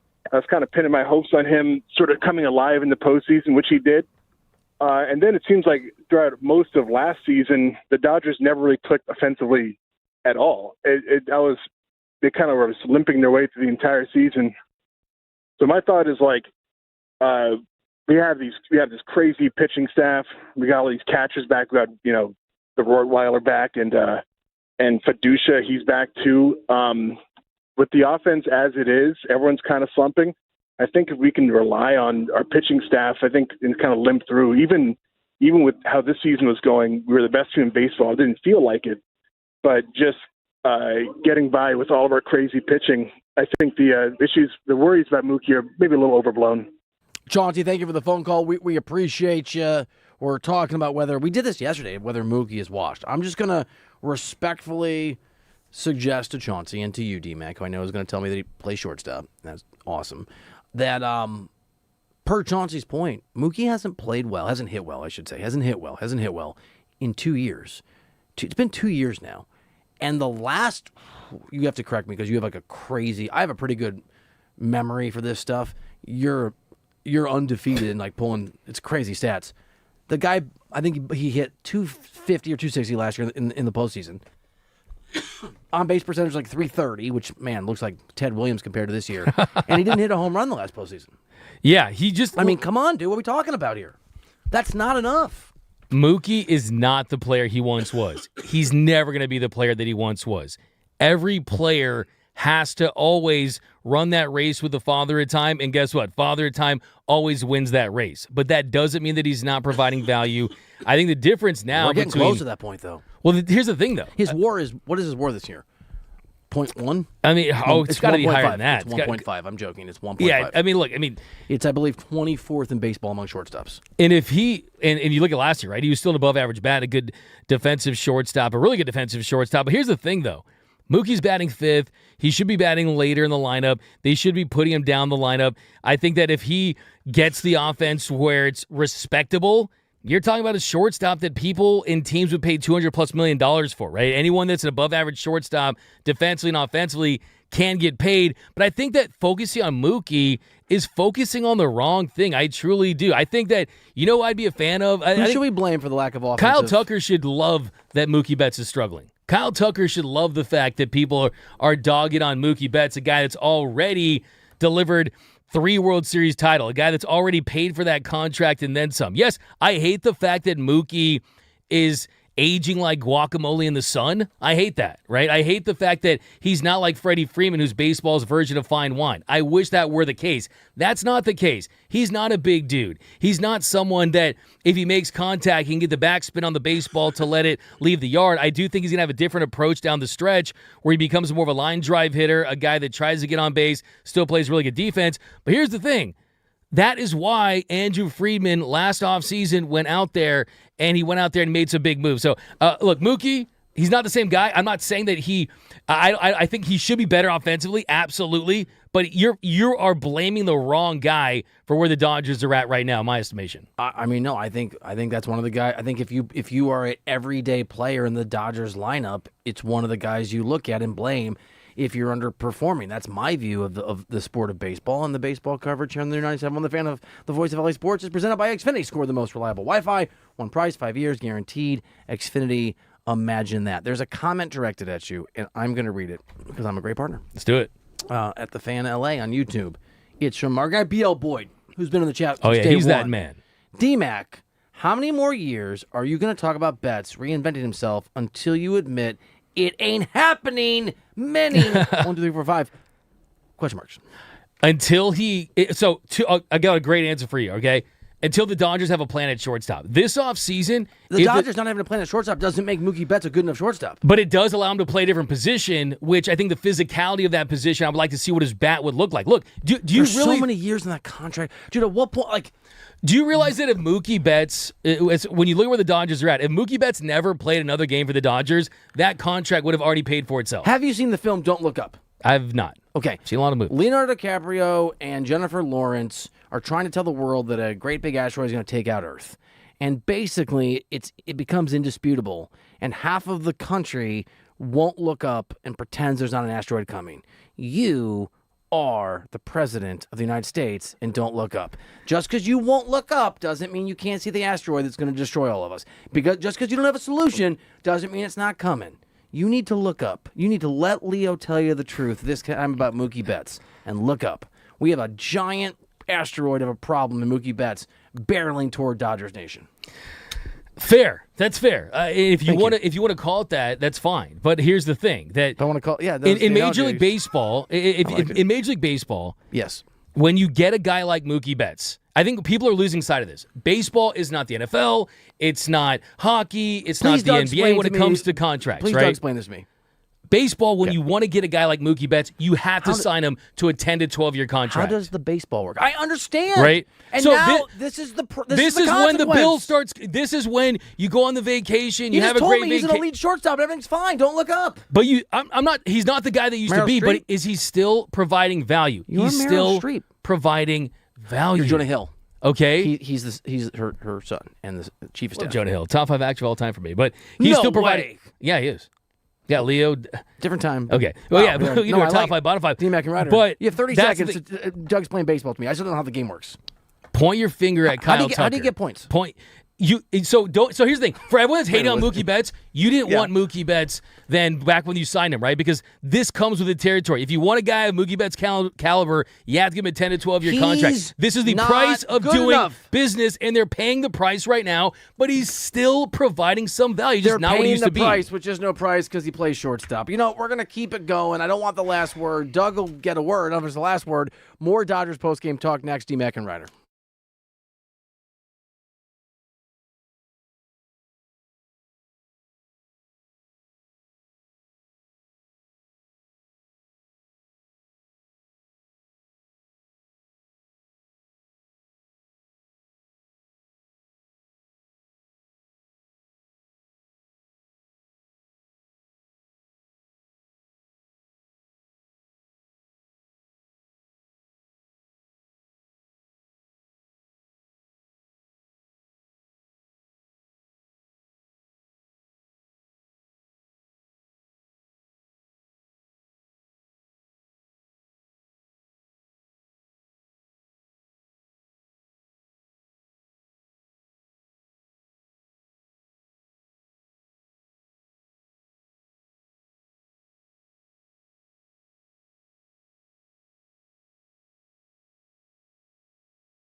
All right, what up? Welcome back into the show. Your home for Dodgers postgame talk and trying to make sense of Mookie Betts, Kyle Tucker, 6-game losing streak. All of it overshadowing, a fine Scooble debut yesterday. D-Mac and Reiter, presented by DTLA Law Group on the new 97.1 The Fan, the voice of LA Sports. Accident or injury, text injury help to 40222. That's injury help to 40222. There's a lot of you in the chat at the Fan LA. If you're new, slam that like button, push that alarm button, subscribe for us. And if you're listening on the FM or anywhere, call us, 855-97-LA-FAN, like our second caller of the day from Texas. We're global, baby. Tejas. Get it. Manny in Austin, thank you for listening. We appreciate you. You're on D-Mac and Reiter. Yo, what's up, D-Mac? I'm a big fan. What up? Been Dodgers Nation for a long time. Got to rock with us here, baby. 97 The Fan. Glad you found us, dude. Yo. Let's go. I was just calling to say that to all the fans freaking out, I don't think we have a lot to worry about. This team has showed that they go on losing streaks from time to time. Happened last year, happened in 2017. Both years we still made the World Series. I think everybody just got to cool it. I think we're going to be good down the stretch. Dude, love it. Love the positivity. I know that that's where you're living, I think, more than I am. For me, I think the big picture is more valid. I think the big picture panic is more valid than this 6 games. And it's more than just 6 games. It's more than just 6 games. What do you pull out of the 6 games that might be a problem exactly. in What can October? you extract 100%. from this stretch that gives you cause for concern? Did we not forget that the Dodgers just traded for the best pitcher in baseball? I think that's something that we should remind everyone. But here's the thing, though. The difference between this year and last... Can I just be negative, though? Let's be negative. A little negative? Yeah. 100%. I thought Scooble pitched fine, not incredibly well. Still gave up 200 runs, I think it was, in those 6 innings yesterday. And they still lost because they didn't give him any run support. Yeah, can Scooble hit? Can he hit like Shohei? Can he grab a bat? Yeah. Look, I think we can talk about his start too. I mean, I think it was great. He only had 2 hard hit balls. If it weren't for that play by Kyle Tucker where he made a business decision and didn't want to run into the wall, I think that he probably only gives up 1 run. And you had that big Baltimore chop. It was like a Baltimore super chop that led to another run being scored, but he only gave up 2 hard hit balls on the night. The stuff was electric. He was going fastball. He had the changeup working. The dude's the best pitcher on the Dodgers, but you're right. It did feel a little underwhelming to me just because he had thrown 85 pitches. He went 6 innings. Maybe could have gone to the 7th inning to face the bottom of that Cubs lineup, but the thing about me was, wait a minute, is this a Scott Boras influenced, hey, I'm only going to go 6 innings thing? That's the only thing for me. All you ever do is tell me these guys shouldn't be pitching a bunch of... You want every starting pitcher to pitch 71 pitches. Not everyone. You want Shohei Ohtani to pitch every 15 games when he was pitching. Not Tarek Skubal, though. Wow. Tarek Skubal's a different situation. That's fair. He's a worker. Because, Can I read you something really mean from the chat? I saw that. Is that directed at you? Oh, you told me one that someone said that I was someone else? I'm not going to read that. Who do you say? I'm not that guy. Trust me. Everyone knows I'm not that guy. But like the person they compared you to, I have zero respect for, so I don't want to even bring it up. I'm the new 97 on the Fan, the voice of LA Sports. Who is this? Grag69 just wrote, I just think this, you know that I love Kyle Tucker. I wish him well. I would never wish him badly. Did you rewind to the first I just want to establish that, aggregators. Don't listen to Doug. Tricks are for kids. All right, you ready? Yeah. Grag69 over on our YouTube stream at the Fan LA. Kyle Tucker sucks, and he has the likability of a skin tag. Oh, my God. I'm not endorsing this. Wow. I am not endorsing this. But I am Savage laughing. from the top rope. But this is, to what degree, and you tell me if it's none. Maybe it's none, but I think there's something here. The Kyle Tucker thing and even the Mookie Betts thing, we talked about it socially and then when we did practice shows and on the air. When Andy Pages was playing at a level where I think at one point in June, right, he had the 3rd highest WAR in baseball. Yeah. One of the other guys who had the highest WAR was Shohei Ohtani, obviously at the time was a very successful 2-way player. Andy Pages isn't expected to carry this offense, and he's regressed a little bit. It's fine. He's very valuable, and you bring up all the time. He's an awesome center fielder. All right. Max Muncy's been good. Freddie Freeman is really good. But in terms of Ohtani, obviously, is a great bat. We don't have, like Dalton Rushing's had some moments. I think to a degree, I think that these guys, Mookie Betts and Kyle Tucker in particular, have gotten a pass because other guys have performed at a really high level. And now we're at the point where Pages is kind of Pages, and Dalton Rushing is obviously injured with this UCLA UCL minor tear, but it could cost him the season, and it may cost him the season at least as a catcher. We'll see. We don't know. We're waiting on more information. At this point, at a certain point, now today, it is about time for one of these two guys to start doing enough to support the other dudes that are swinging a good enough bat that the Dodgers are scoring the number of runs that should come with the kind of team they put together. It's them, dude. Certainly. I mean, I think that you make a fantastic point in that there's been guys that had to overperform to try to mask the deficiencies of players they expected to perform better. You just said better than me in 4 seconds, and I said in 60 seconds. What? No, I'm serious. That was really good. Oh, you're right. Well, here's the thing. And I kind of want to respond to what the person said in the chat. I know someone compared me to someone else that works for other thing that says that I am defending Mookie Betts. And to me, you're doing that. This is I am defending what Mookie Betts is to this team. They said you're a Dodgers apologist. And everyone who has known me for over a decade knows that's not true. That we keep it 100 for 3 months. And I think people sometimes. I'm not wrong. I'm early, right? And I think that I'm early on what Mookie Betts is going to provide for this team. But I want to talk about what you were saying with Kyle Tucker, right? You mentioned how much WAR Mookie has, right? 1.5, something like that? Yeah. Kyle Tucker's at 0.9, and he should be in the prime of his career. And that the commenter says that he's boring and that what did he say? Personality of a skin tag. Yeah, it definitely has that wet cardboard vibe for sure. Skin tag's kind of like, oh. Yeah, it's like, brother, and it's also like, brother, depends on the skin tag, but should I address that or no? That's the Kyle tag. How do you get those things? I think your body just produces them. Yeah. I think my dad had one under his arm. I wanted to pull it off and he got mad. No.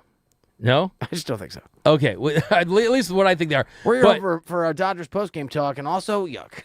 Brother, you ever seen that meme? Brother, okay. But 38 people just left. Just kidding. Kind of. But the thing with Kyle Tucker is this, though. Yeah. Okay? He is supposed to be the guy entering his super prime of his career. He's the guy that should be elite defensively, elite offensively. He should be the guy that has the second most home runs on this team behind just Shohei Ohtani. And the fact that he hasn't been that guy, it magnifies that Mookie's aging. It magnifies that Freddie Freeman gets banged up at times and leaves the game early. And I think if you're Kyle Tucker, it's really smart that he's going to go down in history as quite possibly, if he doesn't turn things around, one of the worst free agent signings ever. To me, he's going to be the Dodgers' version of Russell Westbrook and what Russell Westbrook was to the Los Angeles Lakers. Westbrook and Russ was supposed to join that Lakers team and be another piece, and he was a nightmare signing. It didn't work out. Kyle Tucker, if his season continues like this, and he doesn't turn things around offensively, still bad defensively. He doesn't win over the fan base. He doesn't look like he has that dog in him. He's going to be the Russell Westbrook. You said accurately that he wasn't at his locker. I mean, like, he's hiding from the moment. He is at the past hidden from the media. He's not hiding from his bank account. And I want to go back to something you said here on D-Mac and Reiter on the new 97.1 The Fan, the voice of LA Sports. You keep bringing up, and I'm going to keep it 100. It's a little bit shot at you. Love you, but I know your moves now. I got Teflon, baby. What you got? When we bring up Mookie Betts isn't playing well now, you say, but he's been so good the last few years and he's paid for his contract. Different conversation. If we're going to have you paid for your conversation contract, I think we're at which is a really good conversation. It's just a different one.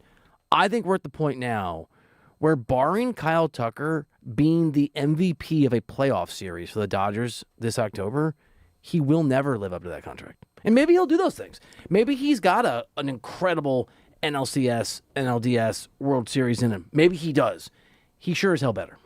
And I just want to make one thing very clear. I'm not using Mookie's past success for this team as a justification for how he's playing this year. I'm saying that it's a small window into why I think that he can get back on track, knowing that he's done it, knowing that he's proven it. I'm just going to say, a wise man said to me recently, you can roll back the tape. But please continue. That doesn't... Okay. All right. I'll digress on that, and I'll go to the next thing. I just think that Mookie realizes the tape is like Mookie Betts' career. You can go backwards. And I'm linking this to Kyle Tucker because Kyle Tucker's never done it, right? He's never done... I see that. Kyle Tucker's never done it in this market for this team, so I think part of that doubt creeps in. When you've never done something and you continue to struggle and you continue to not reach expectations, then people talk about the other stuff, right? The problem isn't that Kyle Tucker is boring. The problem is he's bad at baseball right now. especially for $60 million. So I think that's the bigger issue, and that's why I don't think that Kyle Tucker and Mookie are in the same realm, just because Tucker was supposed to be the guy that was batting second. Totally fair. And I'm not, by the way, you make a great point, and just to correct myself if I didn't properly articulate this here on the new 97.1 The Fan, the voice of LA Sports, it's D-Mac and Reiter, your home for all local sports talk, including right now, Dodgers postgame talk. I am not saying that Mookie is more to blame this season than Kyle Tucker. You are 1,000% right. If you sort of looked at those two guys and did a blame pie, it's 89% expectation level, fair, reasonable expectation level on Kyle Tucker versus 11% for Mookie. I'm just saying, with Rushing injured, with Will Smith still hurt, with the offense stagnating, with Andy Paz kind of, back to he's actually a little above even what maybe we expected, but not where he was a while back. With just where the Dodgers lineup is at with the catching situation, someone's got to step up, and it's got to be Mookie or Kyle Tucker. And you're right, it should be Kyle Tucker, but I need the Dodgers need one of those two guys to figure out how they swing a much, much better bat. They do. Look, you're absolutely correct that they're going to have to figure things out offensively. I mean, you look at just this series in total, they got outscored 42-22. Last time I checked, Mookie Betts is not in the bullpen piece. What was that? 42-22. Okay. So in the 6-game stretch, okay? And last time I checked, Mookie's not a pitcher. Last time I checked, Mookie's not a starter. He still needs to have an on-base percentage above 4. But he had 4 hits today. I mean, that's fair. Has a step in the right direction. But yes.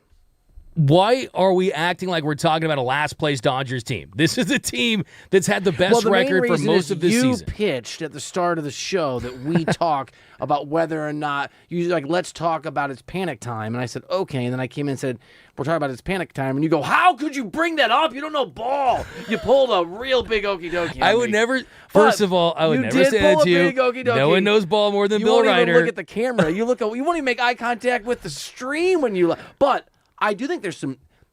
If I'm the Dodgers, am I panicking that I've lost 6 in a row? No. But I think that the 6 in a row gives you reasons to get into some things that have been obscured by how well that they've played, despite the fact that their bullpen has been garbage for a month. You just noted that their offense has been below basic, 20th in runs scored. These aren't my stats, by the way. Credit where it's due. It's Mike Petriello, is that how I said the guy's name? At MLB.com. 5th worst bullpen in the last 30 days before you entered today. They didn't cover themselves in glory today, 5.16. 20th in runs scored. Now, they scored some runs today, especially in that 8th. And, as he points out, that 30-game sample size is when Dalton Rushing was playing and playing pretty well. There's no Will Smith, there's no Dalton Rushing. I didn't hate Dalton Rushing. God, you didn't love? I thought that he shouldn't have gotten sided with Ohtani. You don't like the thing, but yes, you're not an Ohtani guy. I am, so I was excited with Ohtani there. Fair, okay.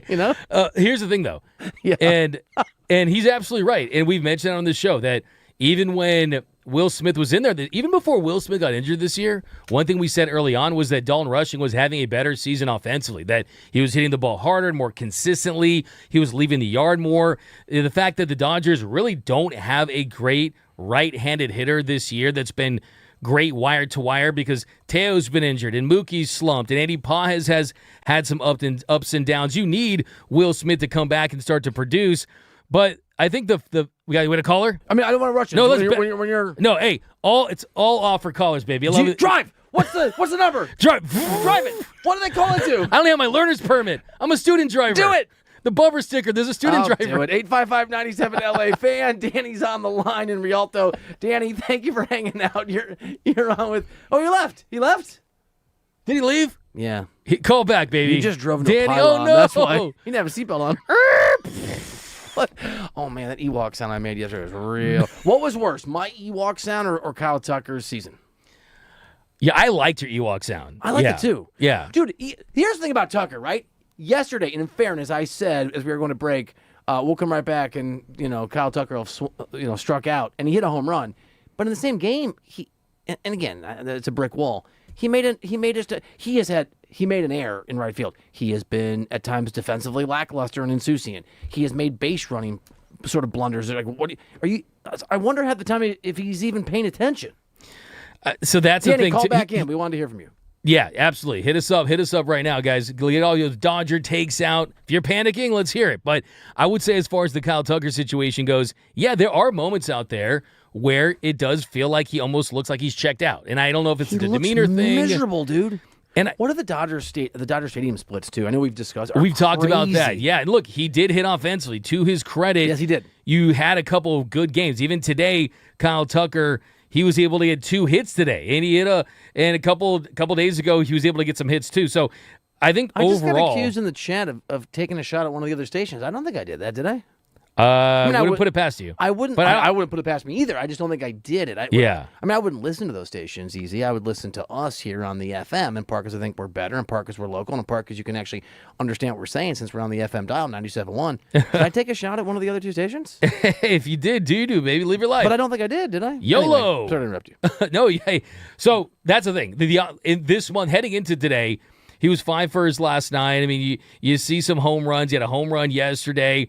But I think that we're at the point with Kyle Tucker that, look, I'm not saying they do this. But let's be honest. Last season, when Michael Conforto was struggling all season long, and it felt like they had a vote of confidence in him to go and finish the season for the Dodgers, guess what, Bill?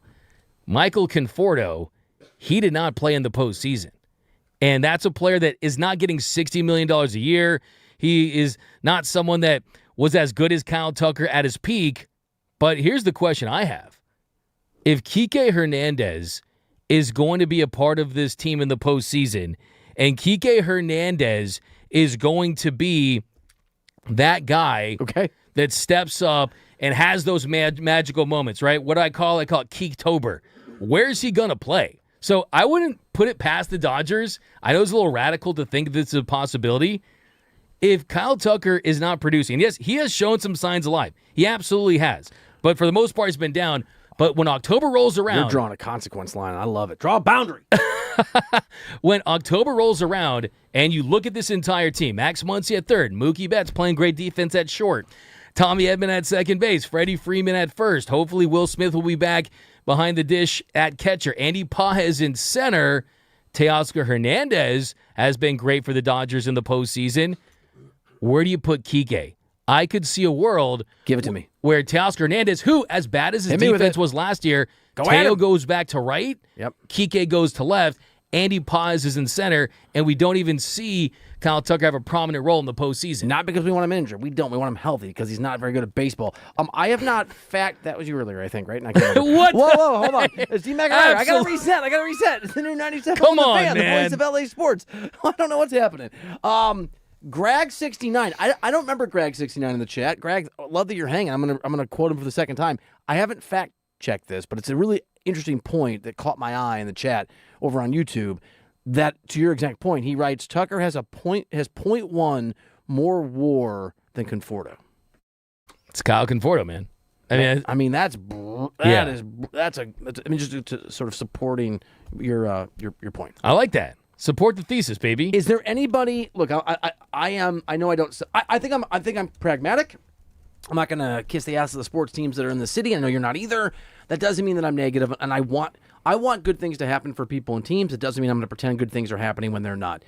So here's my positivity, and I love farm systems. I'm a sucker for minor league sort of prospects.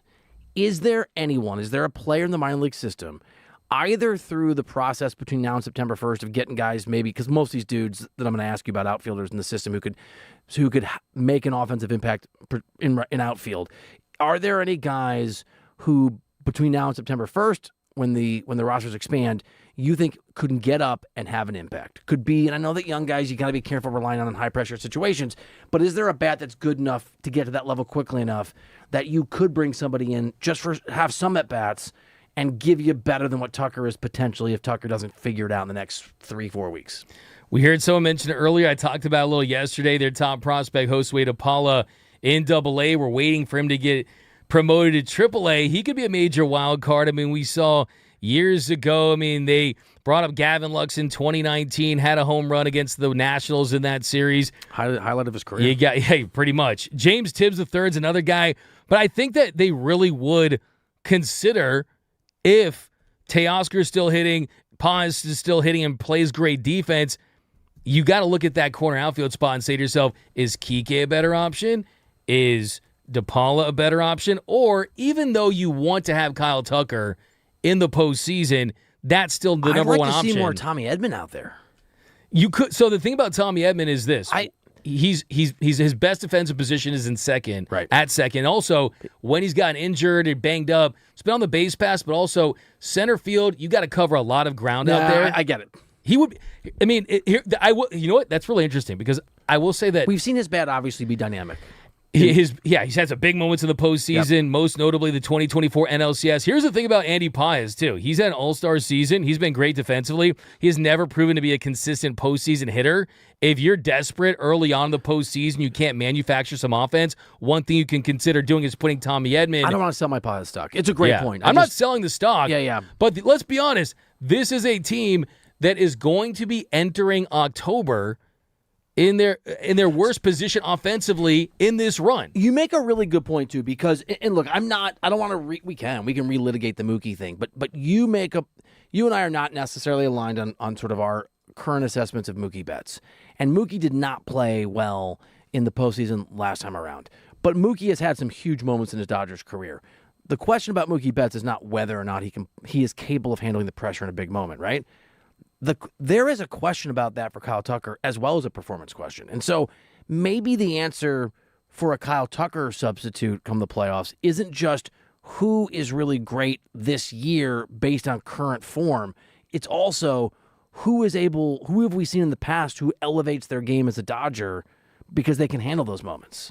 Because I don't trust Kyle Tucker to figure it out in the regular season as a $60 million player, and I certainly don't trust the guy to pull insert whoever you want, a guy that suddenly figures out because the lights are brighter in October. Yeah, I don't trust him. Edman can do that. I don't trust Kyle Tucker to close the kitchen cabinet right now. Right? I mean, that's how bad it is for me. I mean, I truly look at. Really funny. I really truly look at the defense. Did you test that with Gene, or is that just? No, I didn't. That was you know, I hate when you do that. But I love it at the same time. But I do test stuff on Jean. She's running your stars or whatever that is. Pisces. What is she horoscoping me on? Because she's interested in you. Okay, you're a fascinating man. What can I say, Mr. Bill Reiter? I think there's an ulterior motive. I don't know what it is. You always think I'm scheming, which I always am. But D-Mac was asking me for like, what time were you born? What was your favorite color when you were 9? What hospital was it in? How much did you weigh? Mercy, a lot. There you go. Big little dude. Big old baby. It is the new 97.1 The Fan. That was exciting. It's the new 97.1 The Fan, the voice of LA Sports. We are your home for all local sports talk. We are doing a Dodgers postgame show right now, and how dire we're trying to figure out it is coming off this 6-game losing streak. And by the way, the fact that over not 6 games, 30 days, the offense has been well below average, and the bullpen has been absolutely disgusting. We'll keep it going. We want your phone calls, 855-97-LA-FAN. More Dodgers talk next on D-Mac and Reiter.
Law Group on the new 97.1 The Fan, the voice of LA sports. Accident or injury, visit calldowntown.com. That's calldowntown.com. We are talking Dodgers coming off that loss against the Chicago Cubs at Wrigley. Almost battled back, showed some heart, showed some fight. We're down 7-1 heading into the eighth inning. We're able to put together a pretty good frame, scored 5, cut it 7-6, still weren't quite able to get it done. And so in the final conclusion, it is a 6th consecutive loss.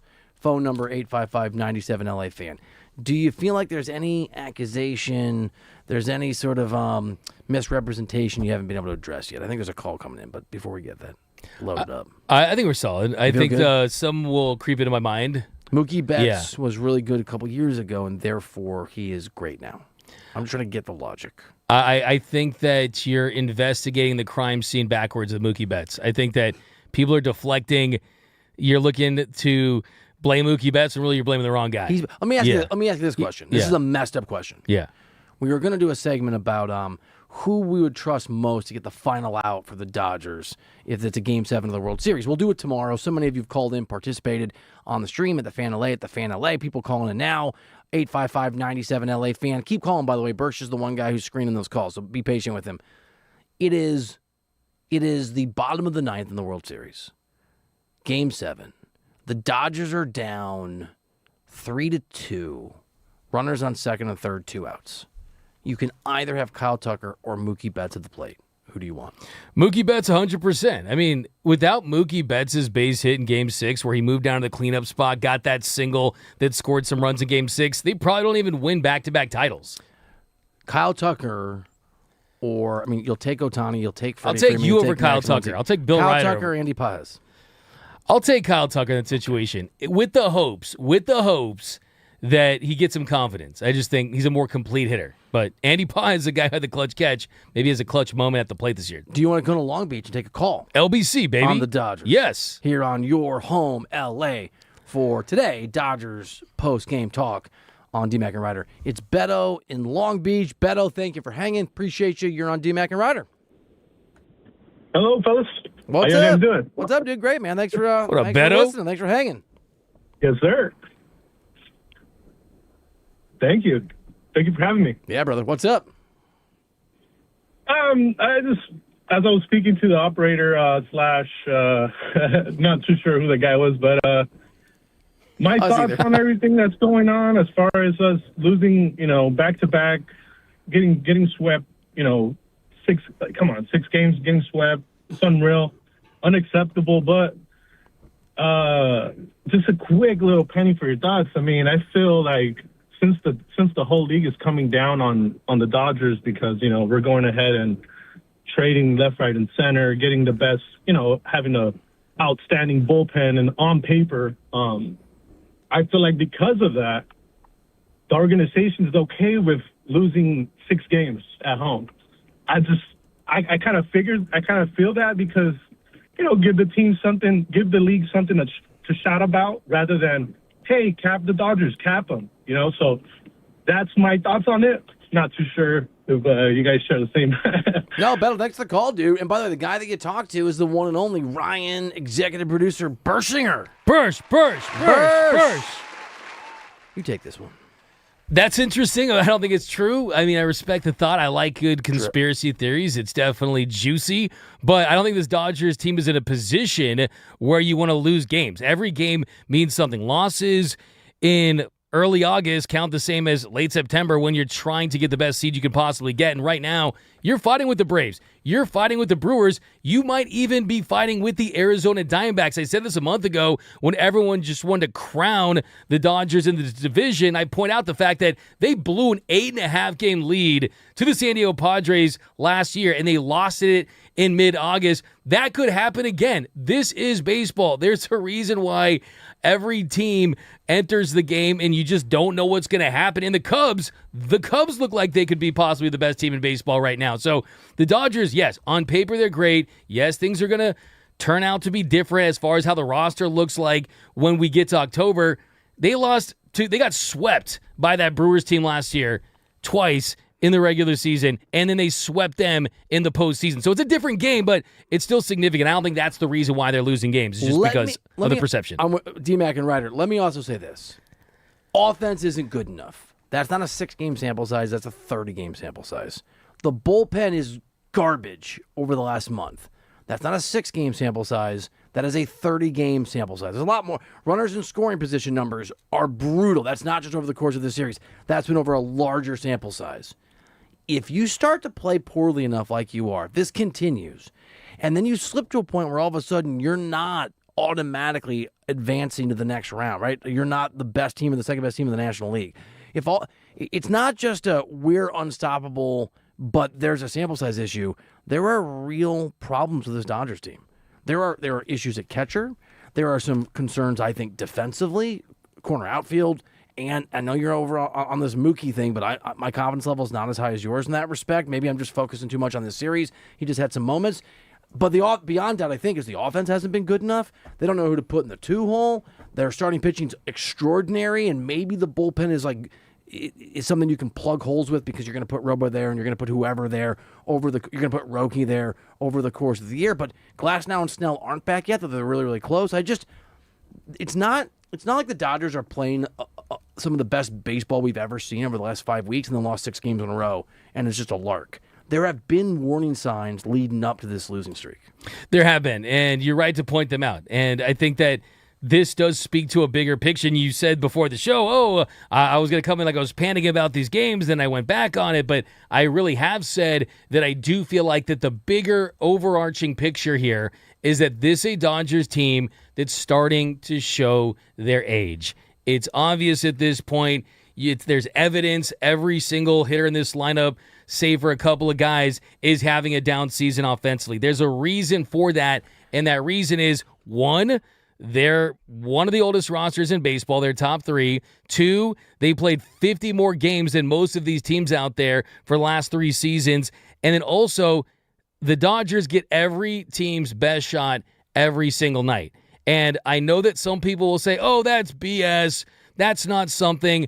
I've talked to multiple Dodgers players, including Max Muncy, who he calls it the Dodgers bullseye, right? And the Dodgers bullseye is that anytime it's the Cubs and the Dodgers come to town, you're getting the best version of the Cubs. Anytime the Dodgers play the Padres, you're getting the best version of the Padres. You got the best version of the Red Sox. Mookie Betts said that the Dodgers are every other team's World Series. So guess what? The Dodgers 162 games might as well be 262 games because of the attrition. It's real. You're just it is now. That. Wait, how is that pandering? Players have told me that. I think that people don't accept the fact, too. I accept the fact the Dodgers get everybody's best shot. Guess what? You're going to get everybody's best shot in the playoffs. So, cool, that's great. It's not an excuse. It's an explanation, though. It's an explanation for losing 6 in a row, and the fact the bullpen's been bad for a month, and the fact that the offense is scored the 20th most runs in baseball over 30 days. The Dodgers know their bullpen's bad, though. The Dodgers know their bullpen's bad. That bullpen's going to get Roki Sasaki. That bullpen's possibly going to get Tyler Glasnow. That bullpen got back Edwin Diaz and Evan Phillips. And you could see guys like Seth Halverson, who they traded for from the Rockies, or Chris Bubich. So it's not like the Dodgers haven't addressed that. They know it's bad. 2 great things here. You ready? Yeah. Not 1, 2. Ty Cobb Blends points out the exact transition you can do when you're on the stream and you got to get in the car and go somewhere. He writes, great show, D-Mac and Reiter. Catch you guys on the FM dial. We are the only sports talk radio station on the FM dial in Southern California, so make sure you got us programmed. D-Fish and Decker doing a great job every morning, 6 a.m. to 10 a.m. Brock and Alex midday in L.A. Brock's was still here working, by the way. That guy's so good. So Alex, too. Brock and Alex midday in L.A., 10 a.m. to 2 p.m. We got you covered every day, 2 to 6. And James Coe, who does a great show from 6 p.m. to 10 p.m., has you covered. So just don't forget, you can hop on the FM dial anytime you're away from the stream. And if you're on the FM dial and you get away from the radio, you can hop on YouTube at The Fan LA. We also need to talk. It's positive, right? We're doing a lot of Dodgers. We're chopping it up. It's been a lot of fun. We love that you're listening. Aaron Donald at Rams training camp today. An official presence. What does it mean? Does it say something about whether he's going to come back? What is the latest news? Lindsey Polaris, our reporter, our person, our correspondent on the ground, joins us from Rams camp next. D-Mac and Reiter.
on camera too, or just?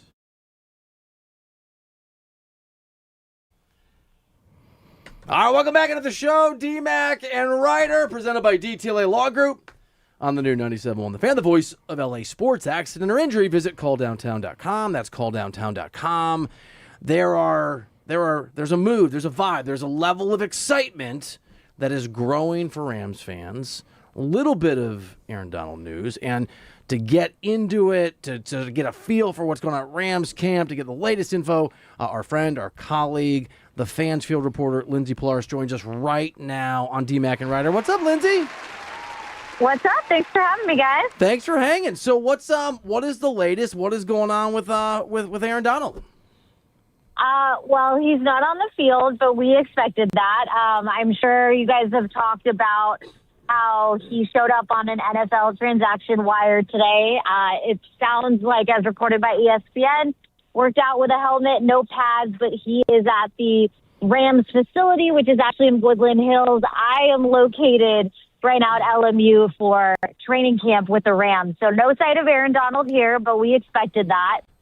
No official stat, but I was walking in and I was just counting the Aaron Donald jerseys that people were wearing as they were walking into camp, and I got upwards of 20. So I think that's a good barometer for the hype around it, I would say. LA's ready. We're all ready. Absolutely. Lindsay, what's up? So, yeah, I mean, you've covered NFL camps. You covered the 49ers, a team that has had Super Bowl aspirations for a long time. This Rams team, sky-high expectations, favorites to win the Super Bowl. How would you just kind of compare the buzz, the vibes, what you're feeling? You mentioned the AD jerseys, all the excitement surrounding this team with the fans there at Rams camp.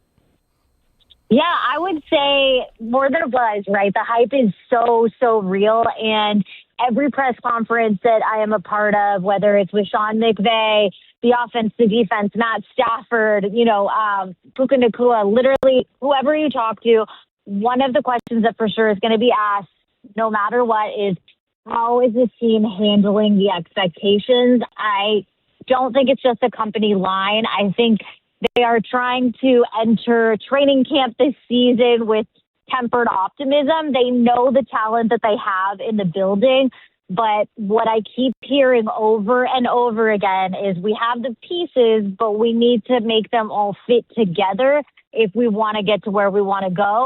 And that starts with the work today, right here, whatever training camp practice that they're at. So be where your feet are is something I've heard quite a bit at this Rams camp. Our friend and colleague and the Fan Field reporter at Rams camp, Lindsay Polaris, with us here on the show. It's D-Mac and Reiter. Lindsay, last one for you.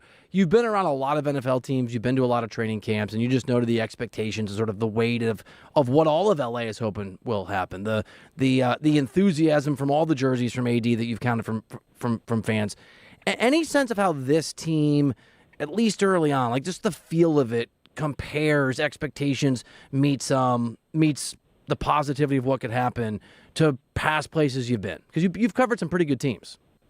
Yeah, I've gotten lucky in my career. A lot of really successful organizations. I would say that this feels really buttoned up. And I do think, especially on the offensive side of the ball, Matt Stafford has a lot of his personnel back. I think it was really important. The entire O-line is back. He trusts all the guys up front that are blocking for him. He's got his number 1 and 2 wide receivers. The running back room pretty much looks the same. Tight ends room is also all back. So I think the continuity has set this team up really well to really just pick up where they left off. They had an incredibly successful season in 2025. The aspirations are much higher. They've added some really important pieces to their DB room and then also their defensive line and Myles Garrett. So I think it is just picking up where they left off, making it better with the new pieces, and they're just keeping it pushing. And complacency, absolutely not a word in this team's vocabulary. So, yeah, I would say tempered optimism. They're all here ready to work because they know, football is played on Sundays. They always say that. So you can have everything on paper, but it really all comes down to what happens on Sundays. And I think everyone on this team is very aware of what can happen when you get on a football field, so they want to be ready for whatever gets thrown their way. Lindsay, great stuff. Thank you for the report from Rams training camp, for being on the scene for us and everybody here. Appreciate you. Yeah, thanks for having me. Our friend, our colleague, our fan field reporter and correspondent, Lindsay Pilar, is on the show. Would you like some other breaking news? Hit me. Quickly. What we got? The Dodgers. What we got? My son, Lori, my wife, took my son Henry to the Burbank sports card shop, which I guess is one of the biggest in the world. They're there right now. And I said, Daddy's doing the show. He's hanging out with his friend Doug. We're talking about Dodgers. So you got to take your own allowance, got to take your own money. Do not text me during the show that you want money. And I just got a text. Can I have $50 to buy on Pokemon cards and sports cards? Yeah. And I clapped and went 30. Hey. You know. Henry, what's your Venmo? I got you, bro. Oh, I'll tell him he can spend an extra $200. We got a big money scheme coming our way, right? You just changed the subject, and I loved everything about it. Do it 50, yeah. I'm down for 50. I mean, like the thing about Aaron Donald is, on the one hand, I won't speak for you. I'm ready. I'm not going to say I'm annoyed. He's got to go through his process, but hurry up and make up your mind. Not AD because you should, because I just want you to selfishly, and it's not my call. On the other hand, if it happens when it happens, it is going to go from being, oh my God, when is this dude going to make the announcement, to holy bleep, it's actually happening. And it feels like that is going to be, use the word inevitable earlier, and I share that optimism, dude.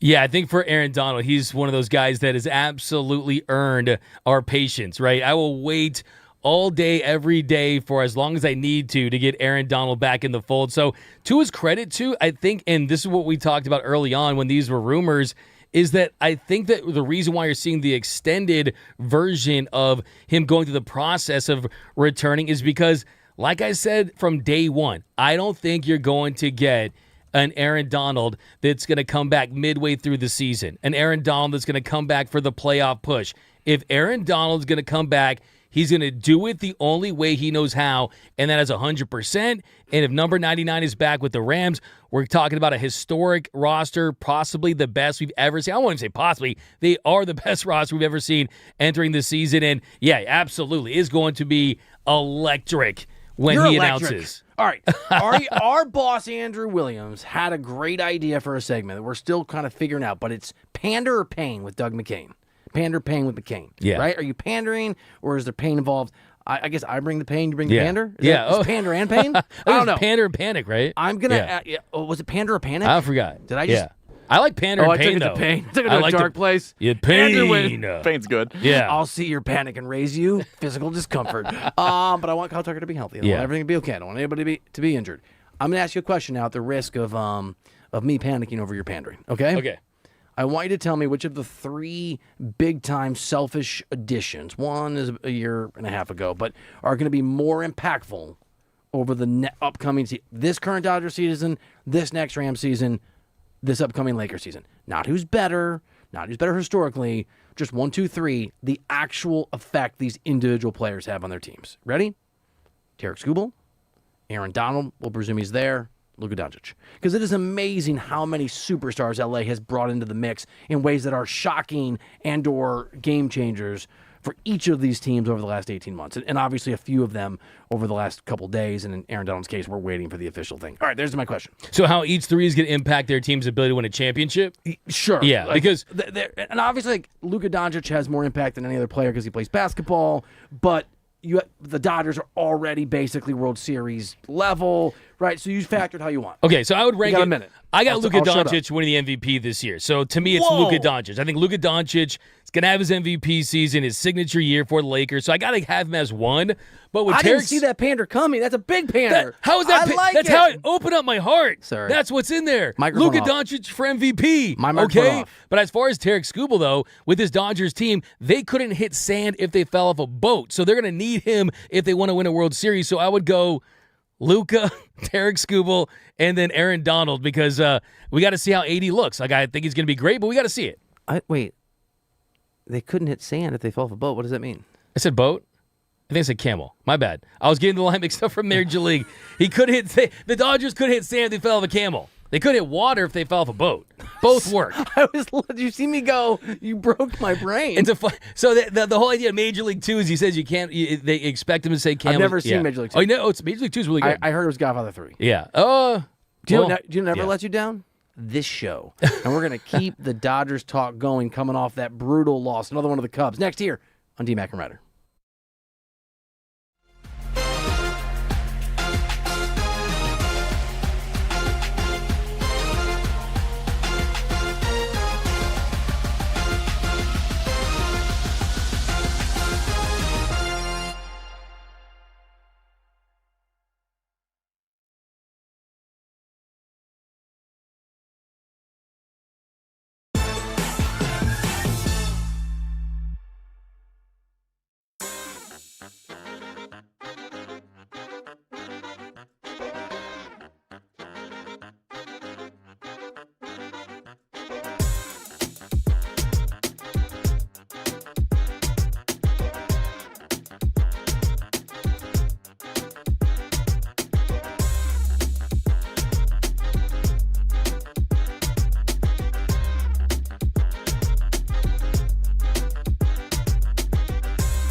All right, welcome back into the show.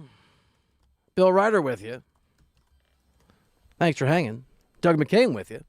It's D-Mac and Reiter. Presented by DTLA Law Group on the new 97.1 The Fan, the voice of LA sports. Accident or injury, text injury help to 40222. That is injury help to 40222. Man, something you said has sort of stuck with me, and I didn't know this. I didn't put this together. How poorly the Dodgers have played, not just this series, but in general of late at Wrigley Field. And then you mix in the fact that the weather in Chicago can be really crazy during the playoffs, to the point of having an impact on just comfort level for baseball players anywhere, but especially guys that play half their games in LA. And then how many arms the Cubs had. They basically redid their entire starting pitching. And then just sometimes if you're a juggernaut like a team like the Dodgers, it's almost the team that doesn't have the pressure to beat you, like the Braves or the Brewers that can play a little looser. I'm not saying the Cubs beat the Dodgers in a series, but you just got me thinking about all the ways a team like the Dodgers can get tripped up against maybe a team like the Cubs. Exactly. Yeah, that's a matchup, right? They have history. They absolutely do. Top of my head, I think they've lost 8 of their last 10 series at Wrigley Field, so that's not good. We know that those Cubs fans, yes, it does feel like it's basically a tourist attraction, but look, Cubs fans are into it, right? They fill those seats, man. That had a postseason-like atmosphere for the Cubs fans, right? Both teams are coming off that trade deadline buzz. The Cubs were a big winner, as you mentioned. They went out there and they got some moves that improved their roster. P. Crow Armstrong is right there with Shohei Ohtani for the MVP. So he's electric. He really is. And that's the thing about, you talk about the Brewers, right? And one thing that we did when we did our list of the threats to the Dodgers, and I had the Brewers at 3, I want to say. And the part of the reason why is when you see the Brewers at 1. No, the Brewers at I had the did I have the Brewers at 1? I think you did. I re-listened to that segment today. Did I have the Brewers at 1? I did. Okay. But the reason why I had the Cubs at as high as I did was because of the high level talent they have. Because when you look at the Dodgers in the postseason, who are the teams that have tripped them up? Who are the teams that have taken them to the wire? Do I get to kind of do a little pat in the back? Yeah. Do you want to pat me? I'll pat you in the back for sure. Do you remember what I said yesterday? Was it? You got if you don't remember, you can't do the pat. You said something positive about the Cubs. I said the thing the Cubs have that most teams don't have is a player who can match any Dodger for the potential to individually take over a game in PCA. And that while they may not be the best team in the National League outside of the Dodgers, that guy, Pete Crow Armstrong, can have a game or a series where he just. And by the way, he took over the game today. I mean, so, and again, it's baseball. You can Aaron Judge or Shohei Ohtani can have a series where they don't do that, or they're off a little bit, or whatever, and it doesn't. But there is a handful of guys in baseball, position players, who can win a series for you. It's not like the NBA where it has to happen, but it can and occasionally does happen. And that guy for the Cubs is one of them. There's not a player that scares me outside of on the National League offensively like that player that the Dodgers can face. Not a single guy other than him. And I think too, he's someone that brings something. We talk about the leadership, the charisma or lack thereof when it comes to Kyle Tucker, right? He's not someone that's going to make people. The dog, took right? shots at LA. Absolutely. He's from LA. Dude, when the Cubs came into LA and beat them, PCA was walking down to the dugout, and he looked to the Dodger Stadium crowd, and he goes, "Where are they? Where'd they go? Where are they?" Like, he's not afraid. Like, say what you want about PCA, he backs it up with his play. Yeah, it's a begrudging. It's like what you felt for AJ Preller, right? How the guy, like, even though he sucks, he tries. It's the same thing for PCA, but he doesn't suck. Batman needs his Joker, right? Good. Batman needs his Joker. You need a good villain, and PCA is a great villain. I think that he could be what Manny Machado and Tatis used to be for them. Do you hear my Joker? Yeah, I would do. That's my Ewok. It's a joke. I'm kidding. Don't cut it. Wow, he had a quick trigger on that. This is my Ewok yesterday. It's real messed up. He is the villain, isn't he? The thing about him too, dude. Why is like, so serious? Dude, my wife loves your Yoda. It's Lord, thank you. It's crazy. At what point can I start telling people how good you are at imitations of our colleagues? Well, you kind of just did, bro. What's wrong with you? I didn't say which one. What's even happening? What are you talking about? What is even happening here? You just said everybody needs a villain. I'm trying to I do want to get back. I really do want to touch on that point, though, because it's something, and the reason why I think I galaxy brained on the on my top 5 is I think that I'm so shook from this recency bias of how good the Cubs looked against this Dodgers team that it almost feels like you can see the pieces of a potential postseason series. And to your point, Pete Crow Armstrong today, 3 for 5, 2 home runs, 4 RBI. Ohtani, 3 for 5, 2 home runs, 3 RBI.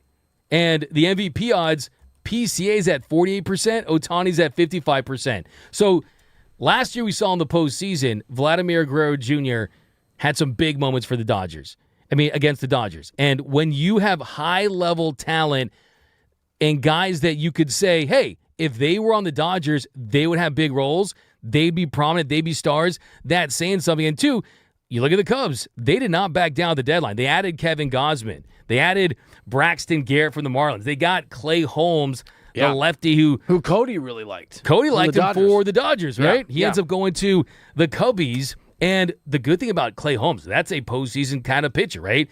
Big swing and miss stuff. He's someone that can give you swingman innings where he could start or move into the bullpen. But also they added outfielder Tyrone Taylor. You got another right-handed pitcher from the Angels, Ryan Zephyr-John. So they were not afraid to say, hey, we've got some pieces. We're going to add some pieces. They signed Bregman in the offseason. You got a star. So I think that we are at the point where the Cubs have had success against the Dodgers, where it feels like Dodgers-Cubs postseason, it feels like that's a matchup we could see. Can I try to strike a little fear into the hearts of Dodgers fans by way of just continuing the conversation we've had for a lot of the day here on the show, on the new 97.1 The Fan, the voice of LA Sports, on DMAC and Reiter, about why I do think things are fairly dire. In the sense that not that the season's over, but the Dodgers and people that love the Dodgers need to take seriously these struggles, not just a 6-game losing streak, but also some of the sort of flashing warning signs in there. If the season ended today, the season doesn't end today. There's a lot of baseball games left. But if the season ended today, the Dodgers would play the Diamondbacks in a wild card series. They would not have a bye. That would go to the Brewers and the Braves right now. And that's something that you don't want to see, especially for a team that had to play 2 extra games last year against the Reds. And the sample size stupidity of it. By the way, we've never had this talk. I don't like Major League Baseball's playoff system. I don't. I know it's good drama. I don't, and maybe I'm probably wrong. I just don't. The Brewers, the Braves, and the Dodgers, one of those teams is going to play in a series where if the opposing team has a pitcher who either performs at a crazy level because they're crazy great or just overperforms, all of a sudden you're on the brink of elimination. That's baseball for you, though. I know, dude. That's baseball. That's why it's maddening. That's why it's October theater. It is exciting. That's why I think the baseball postseason is better than the NBA because there's just more randomness. There's more flukiness. A team can make a big run. I think that last year was a different case scenario just because the Blue Jays were a team that was tops in the American League and made it all the way to the World Series. People forget the Dodgers had to play in that wild card round. It's not like they steamrolled their way to a World Series. They won in the they won in the margins. You know better than I did. Yeah. You were covering that thing. I was just watching as a sort of national radio host and hanging out. But that's part of the warning sign, dude. The way the Dodgers won last year is not proof that they're going to win it again. It is a warning sign of when you play in the margins like that, eventually it can go the wrong way.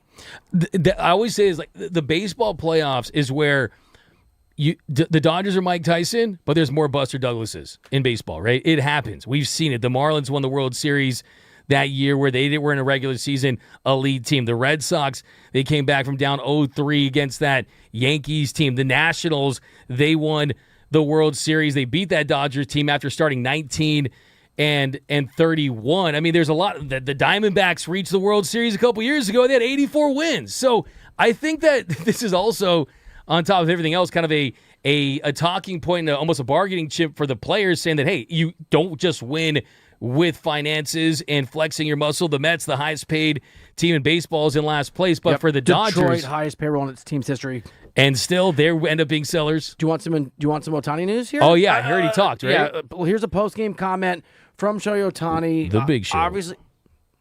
No, I liked it. Give it to me again. The Big Show. You gave me this look of surrender. I was thinking something. I didn't know I was going to say it, but I said it, and I thought I was just thinking it. The Big Show. Here's Ohtani. Ohtani, through his interpreter, when asked about his knee, said, quote, "It's improving. We'll start with plyometrics, then move to long toss, and then bullpens, I think." I don't know how long it'll take, but rather than rushing it, I believe steadily progressing one step at a time is what's important, end quote. Now, obviously, you and I are not aligned. I want Shohei to succeed. You want him... That's ridiculous. I know it is. But I like him pitching more than you do. I want him to be a two-way player. I want him to be at a point where he can throw 75 pitches in October. That's my goal for Shohei. That's what you need? That's my goal, just because this, I think, works out conveniently for the Dodgers and potentially Shohei, where it almost saves him from himself, knowing that, hey, I'm not going to be expected to go 90 to 100 pitches potentially, depending on when they could get him back. If he can get 5, 6, 7 starts back, I think this puts them in a position where we've talked about how bad this offense is. Shohei looked like the MVP again today, and it's the first time we've seen him be that dominant at the plate in a long time. So if this is the year where he has to focus more offensively, that's a good thing for the Dodgers. They just added Tarek Skubal, and when you use Shohei in explosive starts, short burst situations, you get the best version of him where he's out there emptying the tank with 102-mile-per-hour fastballs, nasty sweepers and sliders, and he's able to help this team. And then maybe you can find a piggyback role. But they need Shohei to focus on what he does at the plate, because that is his biggest value to this team. D-Mac and Reiter here on the new 97.1, The Fan, the voice of LA sports. This is a messed up thing about my personality. There's someone in the chat that's sort of new named Jeff. And by the way, Jeff, jokes aside, love and appreciate that you found us and you're hanging out. He gets pissed off every time I say the new 97.1, The Fan, the voice of LA sports. It really bothers him that I say this is D-Mac and Reiter. It's a radio thing, and we want people to know where we are. I love it, by the way. I think the way you do it, you're such a pro that a lot of people probably have to start it with the 97 The Fan. You can be talking about anything, and then you sandwich it in everywhere. He doesn't like it. You sandwich it in the perfect moment. I so badly want to find his personal mobile number and just leave him like 40 messages while he's sleeping every night of me saying that over and over again. 97 The Fan. So we have talked about it's not even negative. We're pragmatic and we're realistic and we're not going to pretend. And the Dodgers have lost 6 in a row, and there are some issues. And Doug and I have, I think, interesting spirited disagreements about how to interpret sort of these details. And we are going to go on this show deep in the weeds on sports. We are going to have very in-depth conversations about the X's and O's, the politics of clubhouses and locker rooms, the realities of drafts, and we're going to try to have some fun too. It's not always going to be positive. Another thing that is potentially negative, but is, again, certainly worth paying attention to, is Eric Lauer had, until today, not pitched as a Dodger without having that team come away without a win. They were 9-0 before today. He was 5-0. He has pitched extraordinarily well. It's one start. Some of you think we were too hard on Robo after 2 bad starts, but Lauer got shelled today at Wrigley. He got absolutely rocked, and people certainly in Dodgers world, and it occurred to me, and it probably did you, that a couple days today, Wednesday, after the trade deadline closed, that's when Lauer pitches like the Eric Lauer I thought he was going to be. Fair or not fair, that is a thing that is sort of in the minds of Dodgers fans. And Eric Lauer, after that game, after not pitching well, did talk about today's performance. I think I just didn't really have it today as a whole. It was just a bad game for me, honestly. Command wasn't great. I was kind of fighting grip all day, and mechanically just wasn't, fully synced up properly. So overall, just bad day. I will say this. The guy wants to be here. We heard from him the other day when he didn't get traded how much he loves it here. Was it him who his wife didn't want to be traded? Yeah. I like the guy, and you've brought me around, not to him, although that's true, but to the understanding in a deeper way than I knew, Doug, because I get to work with you and I get the benefit of all of your Dodgers knowledge and insight, that the Dodgers are great at improving players. And so I'm not selling my Eric Lauer stock, but it would sure be great if he pitches the way that we've come to expect, right, which is a really high level over the course of the rest of the year, just to take some strain off this team. And again, as Snell ramps up, as Glasnow ramps up, with Ohtani having told us that he's taken his time, so the Dodgers can make sure that as it relates to the Braves and it relates to the Brewers, that they are one of the 2 better teams in that 3-team race. Exactly.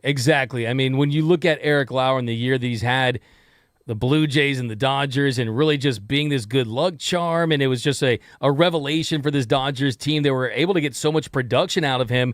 I think that today, though, the big takeaway for me, Bill, as far as his start was, this is what a postseason game could look like. Oh, okay. This is what a postseason lineup could look like, and he proved that he couldn't handle it, right? I mean, it was the first time they had allowed more than 3 runs in any game with the Dodgers. The first time that he failed to log at least 5 innings since June 2nd. So I think maybe this is a little bit of an audition for him. And the odds of him making big critical postseason starts or big critical postseason appearances were slim to none based on the talent that the Dodgers do have. But I think the way you got to frame it for Lauer is, hey, you did a great job, and any inning that you get from now until the end of the season is found money. It's a bonus. It's one less inning than the pitchers that the Dodgers need to rely on have to throw. We talk about Shohei all the time, right? Any inning that Shohei pitches, it's bonus. It's found money. It's innings that you get because of an extra roster spot. I think the same thing applies to Eric Lauer. It's going to feel like bonus innings down the stretch. D-Mac, can I give you in the chat on YouTube at the Fan LA, Kenny Chung 6 has something that literally is the first thing I thought of when I was processing Lauer, the wheels coming off for Lauer during the game at Wrigley. Fair, not fair, I'm not sure. I think it's accurate. It also is overcomable, so maybe this is actually a note of positivity. He writes, Lauer was playing for his life before the trade deadline. He took his foot off the gas, it seems, post-deadline. That is something that I was thinking about, and he's not saying otherwise, but I'll just add, and I'm curious, Doug, your view. I don't think that means he's going to pitch poorly the rest of the way. There could have been just a thank God sort of breath of relief where he sort of let go of his focus a little bit because he didn't want to leave. And he was pitching for his ability to stay in Los Angeles. I think that it's human, right? It is. I mean, absolutely. I mean, anytime you feel the threat of, hey, I got to move to a new city and join a new team and go through that process. I mean, yes, it's exciting, but it can't be a lot of fun, especially when the new team is maybe a team that's not contending. They're definitely most likely not going to be a team as good as the Dodgers. There were some rumors out there that maybe the Chicago White Sox were interested in trading for Eric Lauer. They ultimately make a bigger swing for Luis Castillo. But I think for me, if Eric Lauer, if the motivation, the mindset was, hey, I want to pitch well enough so that the Dodgers don't trade me, his motivation now should be, hey, I better pitch well enough so the Dodgers don't DFA me. So fear can be a great motivator. Yeah, absolutely. Nobody likes to strike fear into other people by way of trying to get them to do their jobs. But if Eric Lauer was able to self-motivate through fear because he didn't want to be somewhere else, and that was the expectation. I mean, it's an upset that he's still a Dodger. I love that. He's got to find a way, to your exact point, to just get it. By the way, Lori, my wife Lori and my son Henry are listening. Love you guys. They're listening in the car, programmed on the FM on 97.1. Lauer's got to find a way to get back to that mentality of, as Kenny put it in the chat, pitching for his freaking life, dude. Yeah, and that. I think he should be motivated. I think that, look, when the Dodgers get back home, when they are playing their home games again at Dodger Stadium, I think I'm going to show up to a game, and I'm going to go up to him, and I'm going to play Eric Lauer a clip of Bill Reiter calling him a bum. And maybe that will motivate him. Wait, you said fear. He's gonna have fear that he doesn't want to be called bum again. So I think that could play into it. I see you. Clear-eyed. I think that could be a part of it. But look, if I'm Eric Lauer, though, Bill, you hate me now? Because D-Mac brought a random clip from 2 months ago? If I'm Eric Lauer now, I'm almost saying to myself, hey, if my goal... He'll be Eric Lauer at me. Hey, I think we need to lower our expectations for him for the rest of the season. That was funnier the second time. No, I said lower our standards. But I use it the same way. It's the same word. Okay. You're lowering your standards. God. You're better than that. Oh, that was lousery of a... That was almost as bad as my Ewok. Literally. Your own face! Yes! Love those drops. How much quicker... I was thinking today, when can we go back? I wanted to pitch you guys a segment using that exact drop, but I didn't know if I did that, then you or Bursch would say to me for being, not sort of... for being redundant. Literally. Your own face! Ooh. So good. The thing is, every time I hear it, I want to say it, and I don't want to have to force Ryan and Bursch to use that dump on there. But I've been good so far. So, but I think if you're Eric Lauer too, dude, look at you knowing what a dump button is. Can we give him a cheer? Hey, I'm so proud of you. Might as well play some bed music. Some bed music. Oh man, right? yeah. Drive. Imaging. Sure. These are all, guys, this is radio vocabulary. You light up when you say the radio words. Hey, somewhere that guy Jeff in the chat is just throwing his computer across the... He really got you that one. But, look, the Dodgers, they have reinforcements on the way. The whole system, the whole roster is designed to take advantage of guys like Eric Lauer during the season, use him like a rental car. now they got the big dudes, the big dogs coming back. Yeah. Burst saw it. I was going to be mean, and I didn't, because here on the new 97.1 The Fan, the voice of LA Sports, on D-Mac and Reiter, I'm Reiter, and D-Mac's my best friend, and I just didn't do it. I held out. What were you going to say? I love you. Dude, I was just... those words are going to come out of my mouth. Oh, my God. Oh, You're my guy. I'm just about... I was just about to say the nastiest, meanest thing towards Bill Reiter. I'm not going to do it, though. Okay. I'm going to just keep it to myself. That's nice. I don't care. D-Mac and Reiter now on the new 97.1 The Fan, the voice of LA Sports. By the way, and we can keep hitting this, we're going to get to the mailbag, and there's so many comments. We are sorting through them. We're trying to get to as many as we can in just a few minutes. You are right about the reinforcements that are coming to the starting rotation, which creates remarkable reinforcements and lots of chess moves that Dave Roberts, Andrew Friedman, and company can make to fix a bullpen that is broken. The bullpen has been bad for a month. It's been the 5th worst in baseball. They don't have that necessarily on the offensive side. The Dalton rushing thing is worrisome. We don't know how long with the UCL tear he's going to be out, but there is the risk, the very real risk, he won't catch again this year. There is the possibility he won't be able to be a sort of left-handed bat, which is what Dave Roberts had said maybe is a possibility. And so get the bullpen fixed, I feel better. But there's still a run production issue. And I don't have an answer for it. We've been talking about the whole show, but that is still a problem today. The answer is, one, you got to hope that some of these guys start to get closer to their career norms. Guys don't just forget how to hit, right? This is not Space Jam where the Monstars come down and take these players' powers. There's a ebb and a flow to a big league season.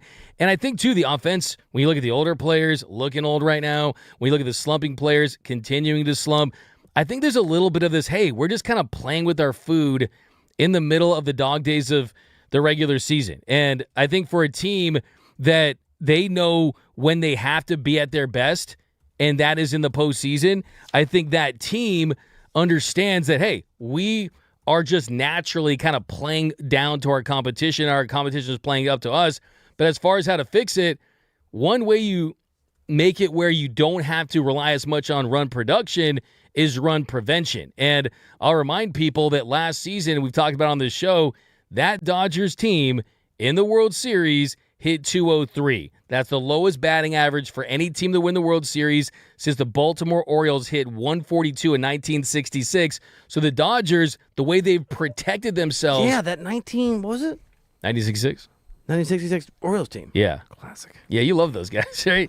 So the kind of I think part of the answer is you look at the Dodgers teams in 2019 that relied on Clayton Kershaw, Walker Buehler, or you look at 2021 when Max Scherzer was added to the roster after you had some pitcher injuries that year.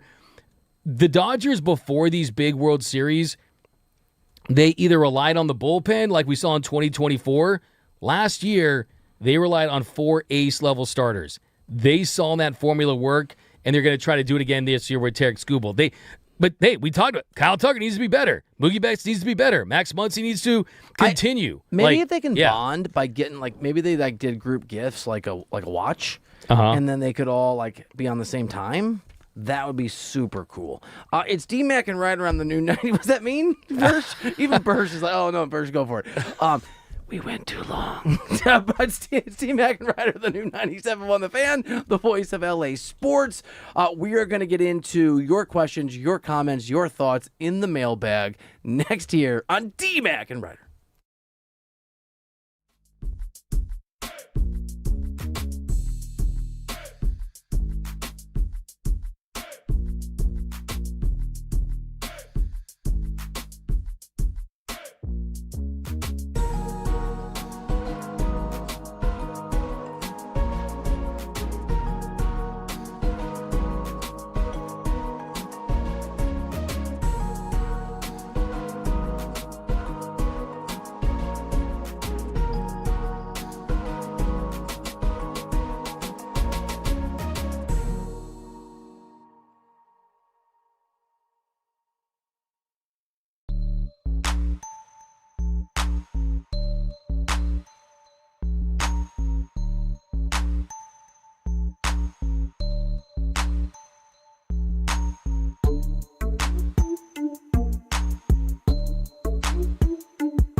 on YouTube at the Fan LA. At the Fan LA, if you're listening on the FM, program that so that you can find us anytime, especially every show, but especially DMAC and Reiter, presented by DTLA Law Group on the new 97.1 The Fan, the voice of LA sports. Accident or injury, visit calldowntown.com. That's calldowntown.com. Remember, we are live and local. We got you covered every single day.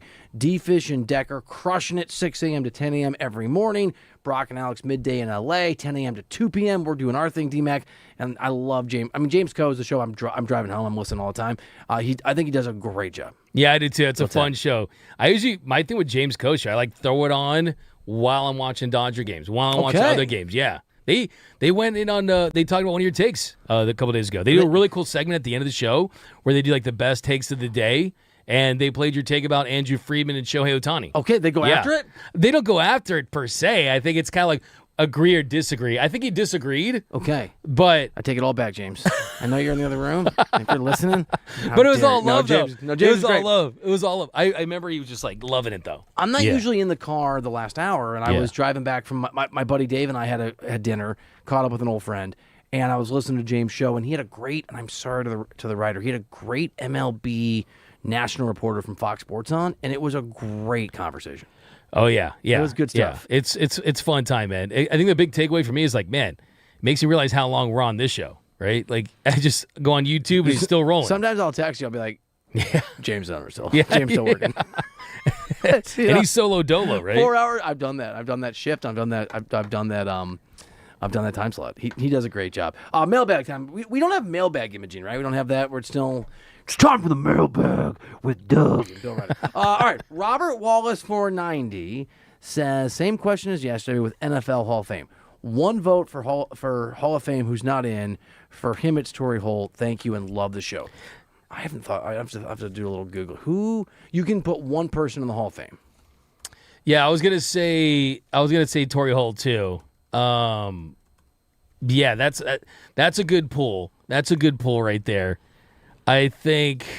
Yeah, who else? Yeah, I'll start. Bill Belichick. Bill Belichick. Oh, that's the one. Bill Belichick got absolutely shafted. Rodney Harrison's not in the Hall of Fame. I don't think he is he? I could roll with that. Jeez. Bill Belichick is exactly. It's got to be Bill Belichick. That's such a dumb snub too. Yeah. It's so stupid. It's for all these dumb reasons. Easy213 says, you said Mookie has paid for his contract already.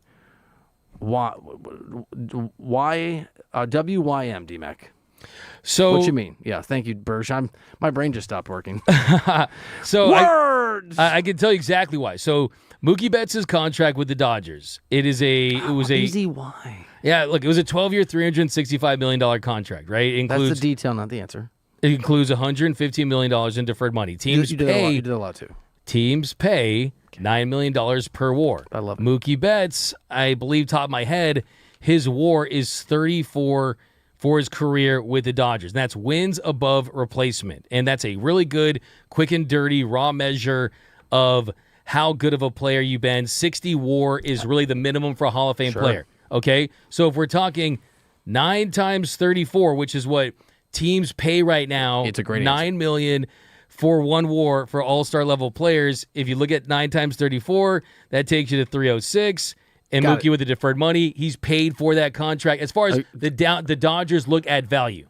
D-Mac Reiter, common sense asks, why do you keep conflating what he's already done with the problems in front of us? Just kidding. That was just me saying common sense. That's fine. I'm here for it. Rams IL882. I don't get Dave Roberts because he looks awful in the pregame interview. I noticed this too, by the way.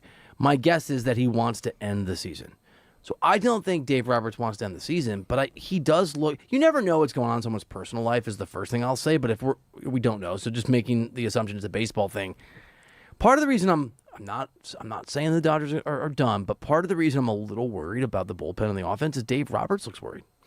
It's a grind of a season, and I think that you're absolutely right to point out that Dave kind of wears it on his face sometimes as far as the frustration level, and he wants to win. And look. He wants to play good quality baseball, and the Dodgers have not done that of late. So I'm sure he's frustrated, and a part of the frustration that you see on the face of Dave Roberts is why he's a great manager. I mean, this is not someone who's saying, okay, I'm content with 3 World Series titles.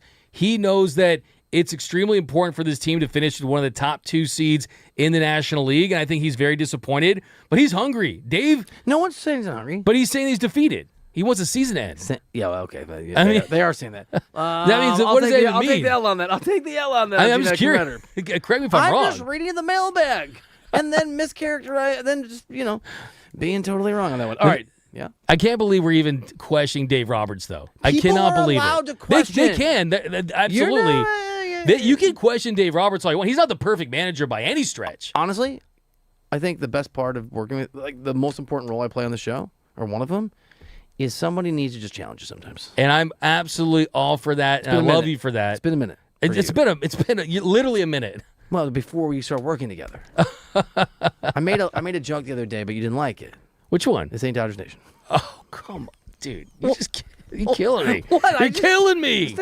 You're killing better me. spot, You're but killing me, Smalls. I love that reference to Sandlot. You really are, man. Portrait of a fan on fire or something. Dodgers better get that one spot, otherwise they're mincemeat. 3 thoughts. 1, great use of mincemeat. 2, if I've been in the room with Lindsay and Andrew and Burst, they pretend that no one knew what mincemeat meant because I said glad handy, and they just pretend that it didn't. It's on you, Burst. You wear that because no one else is here. 3, I don't know that they're mincemeat, but if you're flirting between the 2 and the 3, that's your odds of being World Series champions go from 41% to 22% or something. Like that's for me that becomes a huge drop. Yeah, I mean, all due respect, I think it's kind of a ridiculous take. Yeah, I mean, I really do. Like I said, you're great at being challenged. You are very open to other No, it's perspectives. okay. It's okay. Why is that a ridiculous take? So you mean to tell me that I don't think they're mincemeat. I don't necessarily agree. He's entitled to his view. And I respect it. I said respect. I literally said, I prefaced it by saying I respect, but I don't see how you could say that a team. Portrait of a fan, I'm glad you're here. And I respect you. And I love you, man. I love it. I love it. I just don't see how you could say that a team that has a rotation that on paper is the best in history that just added Tarek Skubal. Actually, I'm going to walk this one back too. I'm over 2 in the last 2. No, like you're right.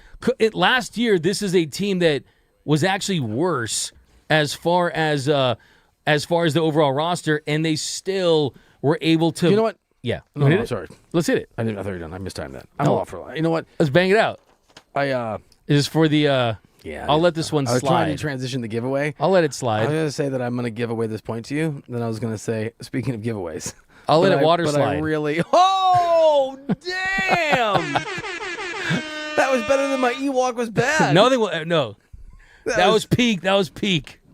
Was not a good. I can't believe I made that noise yesterday. Call in right now to receive a 4-pack of tickets to Wild Rivers Water Park in Irvine. Beat the heat for less with affordable summer fun at Wild Rivers Park. Over 25 attractions for all ages. They've got multiple kiddie zones for younger guests. Thrill rides like Aquaconda and Boomerango, Lazy River, wave pool, cabanas, and so much more. Make a day of it. Expanded food and beverage options. Keep the whole family fueled for fun. Lowest ticket prices available at wildrivers.com. Caller number 4 right now. That's caller number 4 gets a new 4-pack of tickets to Wild Rivers Water Park in Irvine. The phone number, 855-97-LA-FAN, 855-97-LA-FAN. And when you call in, when you get done, hopefully you win, remember to save that in your phone so you can call in and talk Dodgers anytime or Lakers or any Rams anytime you want with Doug and I here on the show. I know we're about to run out of time, but a few more. Victor Branos writes, hey guys, I don't like Pages hitting in the second spot. No one's been good in the second spot this year. Yeah, you've been on that, and you've been on the money with that for sure. And Pages had a couple of really good games against the Red Sox. You saw the offense go up, but perfect world, we know who should be in that spot.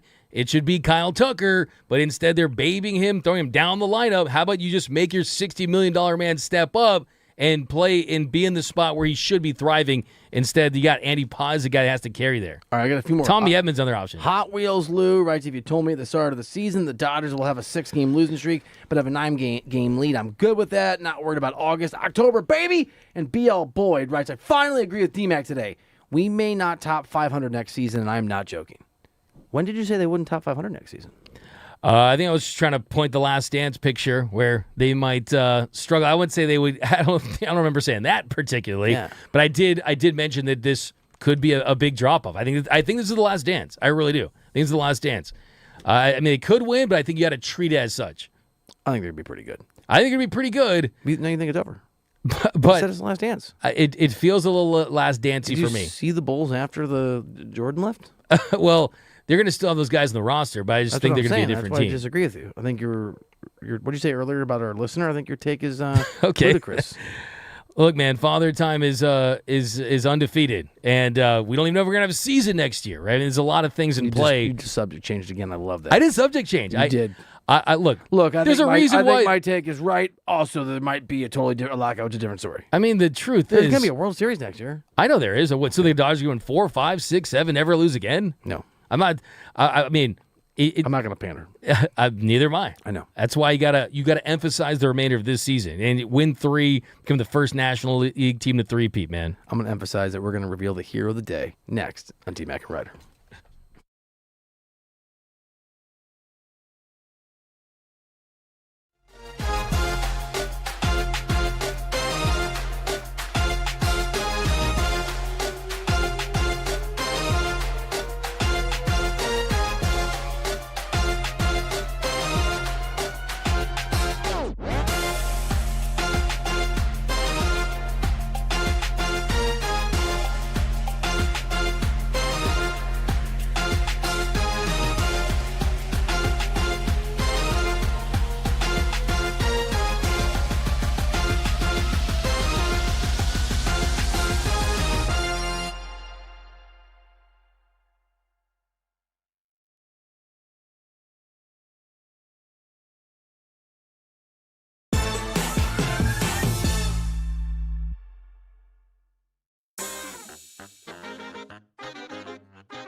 The show, fun day, man. This thing is flown by. It's DMAC and Reiter, presented by DTLA Law Group on the new 97.1 The Fan, the voice of LA Sports. Accident or injury, text injury help to 40222. That is injury help to 40222. What a day, dude. I really do like doing this radio show with you. Oh, it's a blast, man. It's honestly a dream come true. But can you imagine what's going to be like in the postseason when people are calling in mad about postseason losses or wins? Like, it's going to be insane. Like, get ready, buckle up. Like, it is going to be off the charts. It was really fun being on the air today after the game. Yeah, that was exactly. Cool, I mean, the Cubs and Dodgers, man, there's a thing there, right? I mean, two traditional powers, two marquee names, two major markets, MVP candidates on both teams. The Dodgers lose, they mount a comeback. But, yeah, when the Cubs and the Dodgers go at it, it's electric, man. It's serious. It feels like there's an extra level that it gets to when those two clubs. Did any team in the National League have a better trade deadline, not named the Dodgers, than the Cubs? I think that's what we saw, and the fact that they were already a pretty good team, yeah. And then they added that many pieces, not just pitchers with Gosman and Holmes, but you also get some offensive players too. I think that you got to say it's the Cubs. Cubs are the big winners, man. Do you think that the weather in Chicago has a real impact? Because I've had this debate with fellow like Chicago and Cubs fans for years about, because it's cold. The Cubs don't get there very often, but when they're there, it's freezing. I covered the NLCS between the Dodgers and the Cubs. I covered the series, this is a long time ago, between the Cubs and then the Cleveland Indians, now the Guardians. And I thought the weather had a huge impact. I just thought it like a momentum killer, and like especially for the Dodgers, it's cold, man. It's hard to be comfortable. Absolutely. And when you look at the home runs that were hit this series, they were game changers. I mean, you saw Dansby Swanson go deep on a Tarek Skubal mistake yesterday, and we've seen a couple bombs today. So, yeah, I absolutely. I think everything's a factor at Wrigley. I think it's the weather, the aura of Wrigley, just the stadium. It feels like the fans are just really on top of you, right, versus other stadiums. So, yeah, that's true. I think that look, I know that you said that I had Wrigley as like my 17th best ballpark. You did. Look, but the truth is, you put it fifth, which is the same thing. It's terrible. I just wanted to take a little shot entering that series, but you did it. But Wrigley's a great series. Wrigley is a great series when they play at Wrigley. It's always an environment that I think that the Cubs kind of play up to. And look, we saw last year, right? The Dodgers, they got swept by the Brewers. Then they swept them in the NLCS. So there's not this transitive property as far as it going and translating it into the postseason. What's so I don't think that there's any link there, but I wouldn't want to play the Cubs in Chicago in the postseason. I wouldn't. I want there to be some transitive property between your words and my brain. That was awesome. Just saying, a big one, dude. I'm just saying, it's a big boy word. Do you think that like there is some carryover? No. You don't think so? Yeah. I think momentum in baseball is massive, and I think it can dissipate pretty quickly. So if you're the Dodgers, I think you want to obviously be playing well. I think you really do not want to. You don't want to play some team. You don't want, who is it? I don't know. The Cubs to have won 13 of 14 games going into the playoffs and to just be on a crazy tear. We saw that remember like 15 years ago, the Rockies, where they won 14 or 15 or 17 straight games to end a regular season. And then I think, I'm doing this from memory, they rolled to the World Series, but I think they had to wait because whatever ALCS series was like a hot minute. It was a Boston, maybe? I can't remember. And then their momentum went away. So no, I don't think there's a transitive property between what happens in baseball, between baseball teams in the regular season versus the postseason, but I do think that there's a carryover in September for every now and then when teams get really, really hot. And that moment, because momentum and confidence and swagger, those things matter. And in a long baseball season, they come and they go. But if you take it into the playoffs, I think it's significant. And I think you got to look at the rosters too, right? And you look at that Cubs roster. We know PCA, Pete Crow Armstrong, he's not going to back down. He feels like he saves his best baseball for the Dodgers. But also, too, look at the pitchers they added. Kevin Gosman has gone up against the Dodgers several times with different teams in the postseason. Last year with the Blue Jays, Clay Holmes is a guy who's a postseason veteran. So yeah, it's the veterans that win. Speaking of veterans who win, Shohei Ohtani dominates the DMAC and Reiter hero of the day. He's undefeated. He's got to be undefeated, right? Should we stop putting him in? He was nominated because he had a home run despite the loss. PCA got just, honestly, there was a listener who nominated PCA. Probably should have won. Adam Schefter got almost no votes, and Eric Lauer, you did prior to today. You're a look backwards guy. You know what? I'm not a look backwards guy. You're a Tenet guy. I looked through. Have you seen Tenet? Yeah, Tenet's good. Yeah, Is it? I mean, it was all right. You can't decide. Look, I'm not. How am I a look backwards guy? What does it even Tenet's mean? kind of like your Mookie Betts take. I think it's smart, but I'm not entirely sure I understand it. Come on, dude. That was me. I am not. The Mookie. Look, I feel like we're gonna be on the Mookie thing for a little while now, which I like because I'm ready for it. But yeah, you seem prepared. I'm a shark, baby. You got to go move forward. You can't go backward. You got to look through the windshield, not the rear view mirror. I think. Why is a shark looking through a car device to check on traffic? Because you know about sharks can only go forward. Right. No, but why would a shark look in a No, I just used separate ones. You're mixing your metaphors. Yeah, I should have stopped with the shark. You're a shark, baby. And when I go to the moon, I know those rockets fire. What? Why would a shark go to the moon? That's a good point. Can you name this film? I'm going to give you a very bad invitation. Why would we want to talk about that? I don't know. I'll expand it. My parents died when I was 7 too. Do you want to talk about that? Why would I want to talk about that? I don't know. Sounds Wedding Singer. Yeah, it was that wedding. Oh. You were never getting there. Yeah, but because of me, that was basically the equivalent of my Ewok invitation. It was very poorly executed. Wedding Singer's great. With Billy Idol on the plane? That is a Julia classic. Gulia. Julia Gulia. Yeah, there we are. She gets hit in the elbow. Yeah, because he won't let her sit in the window seat. Aisle or window? Aisle all day. Aisle all day.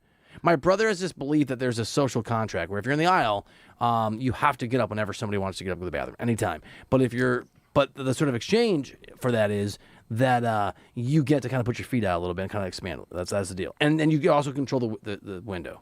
If you're in the aisle, you control the window? in the window. So here's my toxic My brother trait. got into a fight with a lady once who was demanding that he lower the window. He's like, no. Social contract. Always keep the cards, man. Always keep a deck of cards with me on the plane, so in case you want to play. But wait, what? Keep some cards on a plane with you. That way people will play with you. Do you talk to people on airplanes? All the time. I won't do it. You won't? The last time I spoke to someone on an airplane, it was I was in Miami covering the Miami Heat in 2011, and a woman says, good morning. I'm like, good morning. I spent the next 3 hours flying to wherever I was going, hearing about her boyfriend who cheated on her. I was like, oh my God. I love that stuff. I don't. I'm here for it. My toxic trait is I get the aisle seat. I get the aisle seat. Yeah. But that's your one toxic trait. Okay. One of many. I make the person who's sitting window, even if I don't know them, open up the window when we land or when we take off when I want it to be open. And it's a little, I ask them nicely. I'm like, can we just open this up? I like to see the landing. Some people don't like it. I basically get the benefit of the aisle seat because I get the space, the leg room. I can go to the bathroom when I want to, and then I get the window and I get to see that. That is, I love it. It's a lot. Okay. Oh, by the way, this is pretty cool. Mario LaHabra won the Did he? giveaway. Yeah. Wild Rivers Water Park in Irvine giveaway. The guy, our guy who calls in. Love that, Mario. Man. Get it, dude. Water parks are awesome. No Dodgers game tomorrow, so we're going to get into PCA versus Ohtani.